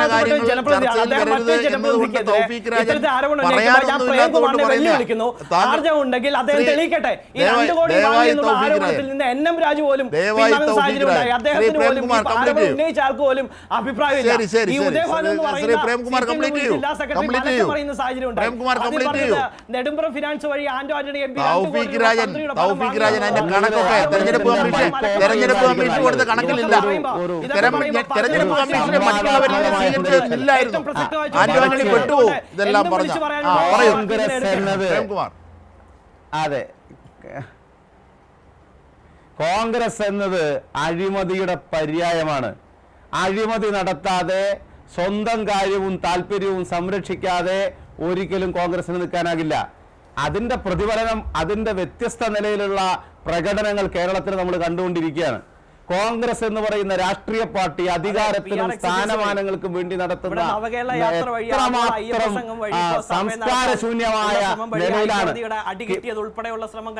ശ്രീ പ്രേംകുമാർ കംപ്ലീറ്റ് ചെയ്യൂ. അദ്ദേഹം അങ്ങനെ പറയും, മനഃപൂർവ്വമാണത്. ശ്രീ പ്രേംകുമാർ അല്ല, സ്പ്രിംഗ്ലർ എന്തായി താങ്കൾ പറയൂ. മറുപടി പറയുമ്പോൾ താങ്കളൊന്ന് പറയൂ, സ്പ്രിംഗ്ലർ എന്തായി? നിങ്ങളിവിടെ കൊണ്ടുവന്നിട്ടുണ്ടല്ലോ, എവിടെ ശൈലജ ടീച്ചർക്കെതിരായിട്ട് നിങ്ങൾ കൊണ്ടുവന്നല്ലോ, അതെന്തായി? ആ മറുപടി അങ്ങ് കേട്ടില്ലേ? നിങ്ങൾ ക്യാമറക്കെതിരായിട്ട് കൊണ്ടുവന്നല്ലോ. ഇവിടെ അരി കൊടുക്കാൻ പാടില്ല, കിറ്റ് കൊടുക്കാൻ പാടില്ല, ഫോൺ പാടില്ല, കേരയിൽ പാടില്ല, കേരളത്തിൽ ഒരു വികസനവും വരാൻ പാടില്ല, ലൈഫ് പദ്ധതി പാടില്ല. നിങ്ങൾ ഇവിടെ കേരളത്തിൽ ഞാൻ ചോദിക്കട്ടെ, നിങ്ങൾ സാമൂഹ്യക്ഷേമ പെൻഷൻ നിങ്ങൾ ഏതെങ്കിലും നിലയിൽ, നിങ്ങൾ അധികാരത്തിൽ വരില്ല എന്നുള്ളത് ഉറപ്പ്, പക്ഷെ ഏതെങ്കിലും നിലയിൽ വന്നാൽ നിങ്ങൾ ഏതെങ്കിലും ഒരു സമയത്ത്, കേരളം ഇപ്പോഴും ഏറ്റവും കൂടുതൽ കാലം ഭരിച്ചത് UDF ആണല്ലോ, ഒരു ടേമിൽ നിങ്ങൾ പൂർണ്ണമായിട്ടും മാസാമാസം പെൻഷൻ കൊടുത്തിട്ടുണ്ടോ? സാമൂഹ്യക്ഷേമ പെൻഷൻ കൊടുത്തിട്ടുണ്ടോ? ഒരു ടേം 5 കൊല്ലം കേരളത്തിൽ ഒരിക്കലെങ്കിലും നിങ്ങൾ മാസാമാസം സാമൂഹ്യക്ഷേമ പെൻഷൻ കൊടുത്തിട്ടുണ്ടോ? നിങ്ങൾ പറയേ, നാട്ടിലെ ജനങ്ങളോട്, സമൂഹത്തിലെ ആളുകളോട് നിങ്ങൾ പറയേ. ജനങ്ങൾക്ക് വസ്തുത അറിയാം, സത്യമറിയാം. അവരെ തെറ്റിദ്ധരിപ്പിക്കാനുള്ള ശ്രമം നടത്തിയാൽ അതിൽ നിന്ന് മോചിതരായ മനുഷ്യരെയാണ് ഇന്ന് LDFന്റെ വിവിധ ജാഥകളിലായി ഇന്നലെ വരെ നമ്മൾ കേരളത്തിൽ കണ്ടിട്ടുള്ളത്. ഞാൻ വേറൊരു നിലയിലുള്ള അമിതമായ ആത്മവിശ്വാസത്തിലേക്കും വെല്ലുവിളിയിലേക്കും ഒന്നും പോകുന്നില്ല. ഞാൻ വെല്ലുവിളിക്കാൻ ഉദ്ദേശിക്കുന്നില്ല. ഒരു കാര്യം തീർത്തു പറയാം, വർഗീയ ശക്തികൾക്ക് കേരളം കീഴ്പ്പെടാതിരിക്കാൻ, അധികാരത്തിലെത്താനല്ല, വർഗീയ ശക്തികൾക്ക് കേരളം കീഴ്പ്പെടാതിരിക്കാനുള്ള എല്ലാ ജാഗ്രതയും ഇടതുപക്ഷം കേരളീയ സമൂഹത്തിൽ നടത്തുകയാണ്. അതിന് കിട്ടുന്ന അംഗീകാരമാണ് മണിശങ്കർ അയ്യരുടേതായാലും ഫറൂഖ് അബ്ദുള്ളയുടേതായാലും എന്ന് ചിന്തിക്കുന്ന മനുഷ്യർക്കറിയാം. ഈ നാട്ടിൽ വർഗീയതയെ, തീവ്രവാദത്തെ, ഭീകരവാദത്തെ ഒരു നിലയിലും പ്രോത്സാഹിപ്പിക്കാത്ത, അവരുമായി ഒരു നിലയിലും കോംപ്രമൈസ് ചെയ്യാത്ത ഇന്ത്യയിലെ പാർട്ടി ഏതാണ് എന്ന ചോദ്യത്തിന് ഒരു ഉത്തരമേ ഉള്ളൂ. അത് ഇടതുപക്ഷമാണ്. CPI നേതൃത്വം നൽകുന്ന ഇടതുപക്ഷം. ആ ഇടതുപക്ഷത്തെ ജനങ്ങൾ സ്വീകരിക്കും, ജനങ്ങൾ തിരിച്ചറിയും. ഇടതുപക്ഷത്തിന് തെറ്റുപറ്റിയിട്ടുണ്ടെങ്കിൽ ആ തെറ്റുകൂടി തിരുത്തി ഇടതുപക്ഷം മുന്നോട്ട് പോവുകയും ചെയ്യും എന്നതുകൂടി ഈ സന്ദർഭത്തിൽ സൂചിപ്പിക്കുകയാണ്. തീർച്ചയായും നേരത്തെ സൂചിപ്പിച്ചതുപോലെ, ശ്രീ M. ജയചന്ദ്രൻ അടക്കം സൂചിപ്പിച്ചതുപോലെ, മുറം കൊണ്ട് സൂര്യനെ മറയ്ക്കാനാണ് പ്രതിപക്ഷം ശ്രമിക്കുന്നത്. അതൊക്കെ വൃഥാവിലാണ്. യഥാർത്ഥത്തിൽ വികസനവും ക്ഷേമവും മതേതരത്വ സംരക്ഷണവും ഒക്കെയായി മുമ്പോട്ട് പോകുന്ന കേരളത്തെ പിണറായി വിജയൻ സർക്കാരിൻ്റെ തുടർച്ച അങ്ങ് കശ്മീരിൽ നിന്ന് പോലും യശസ്സായി പുറത്തെത്തുന്നു, ഇവിടെ വരുന്നു, പ്രകീർത്തിക്കപ്പെടുന്നു എന്നുള്ളത് അടിവരയിടേണ്ടതാണ്. എപ്പോഴാണ് കാതും കണ്ണും തുറക്കുക പ്രതിപക്ഷമേ എന്ന ചോദ്യം മാത്രം ബാക്കി. ചർച്ചയിൽ പങ്കെടുത്തവർക്കൊക്കെ നന്ദി. ന്യൂസ് ആൻഡ് പൂർണ്ണമാകുന്നു.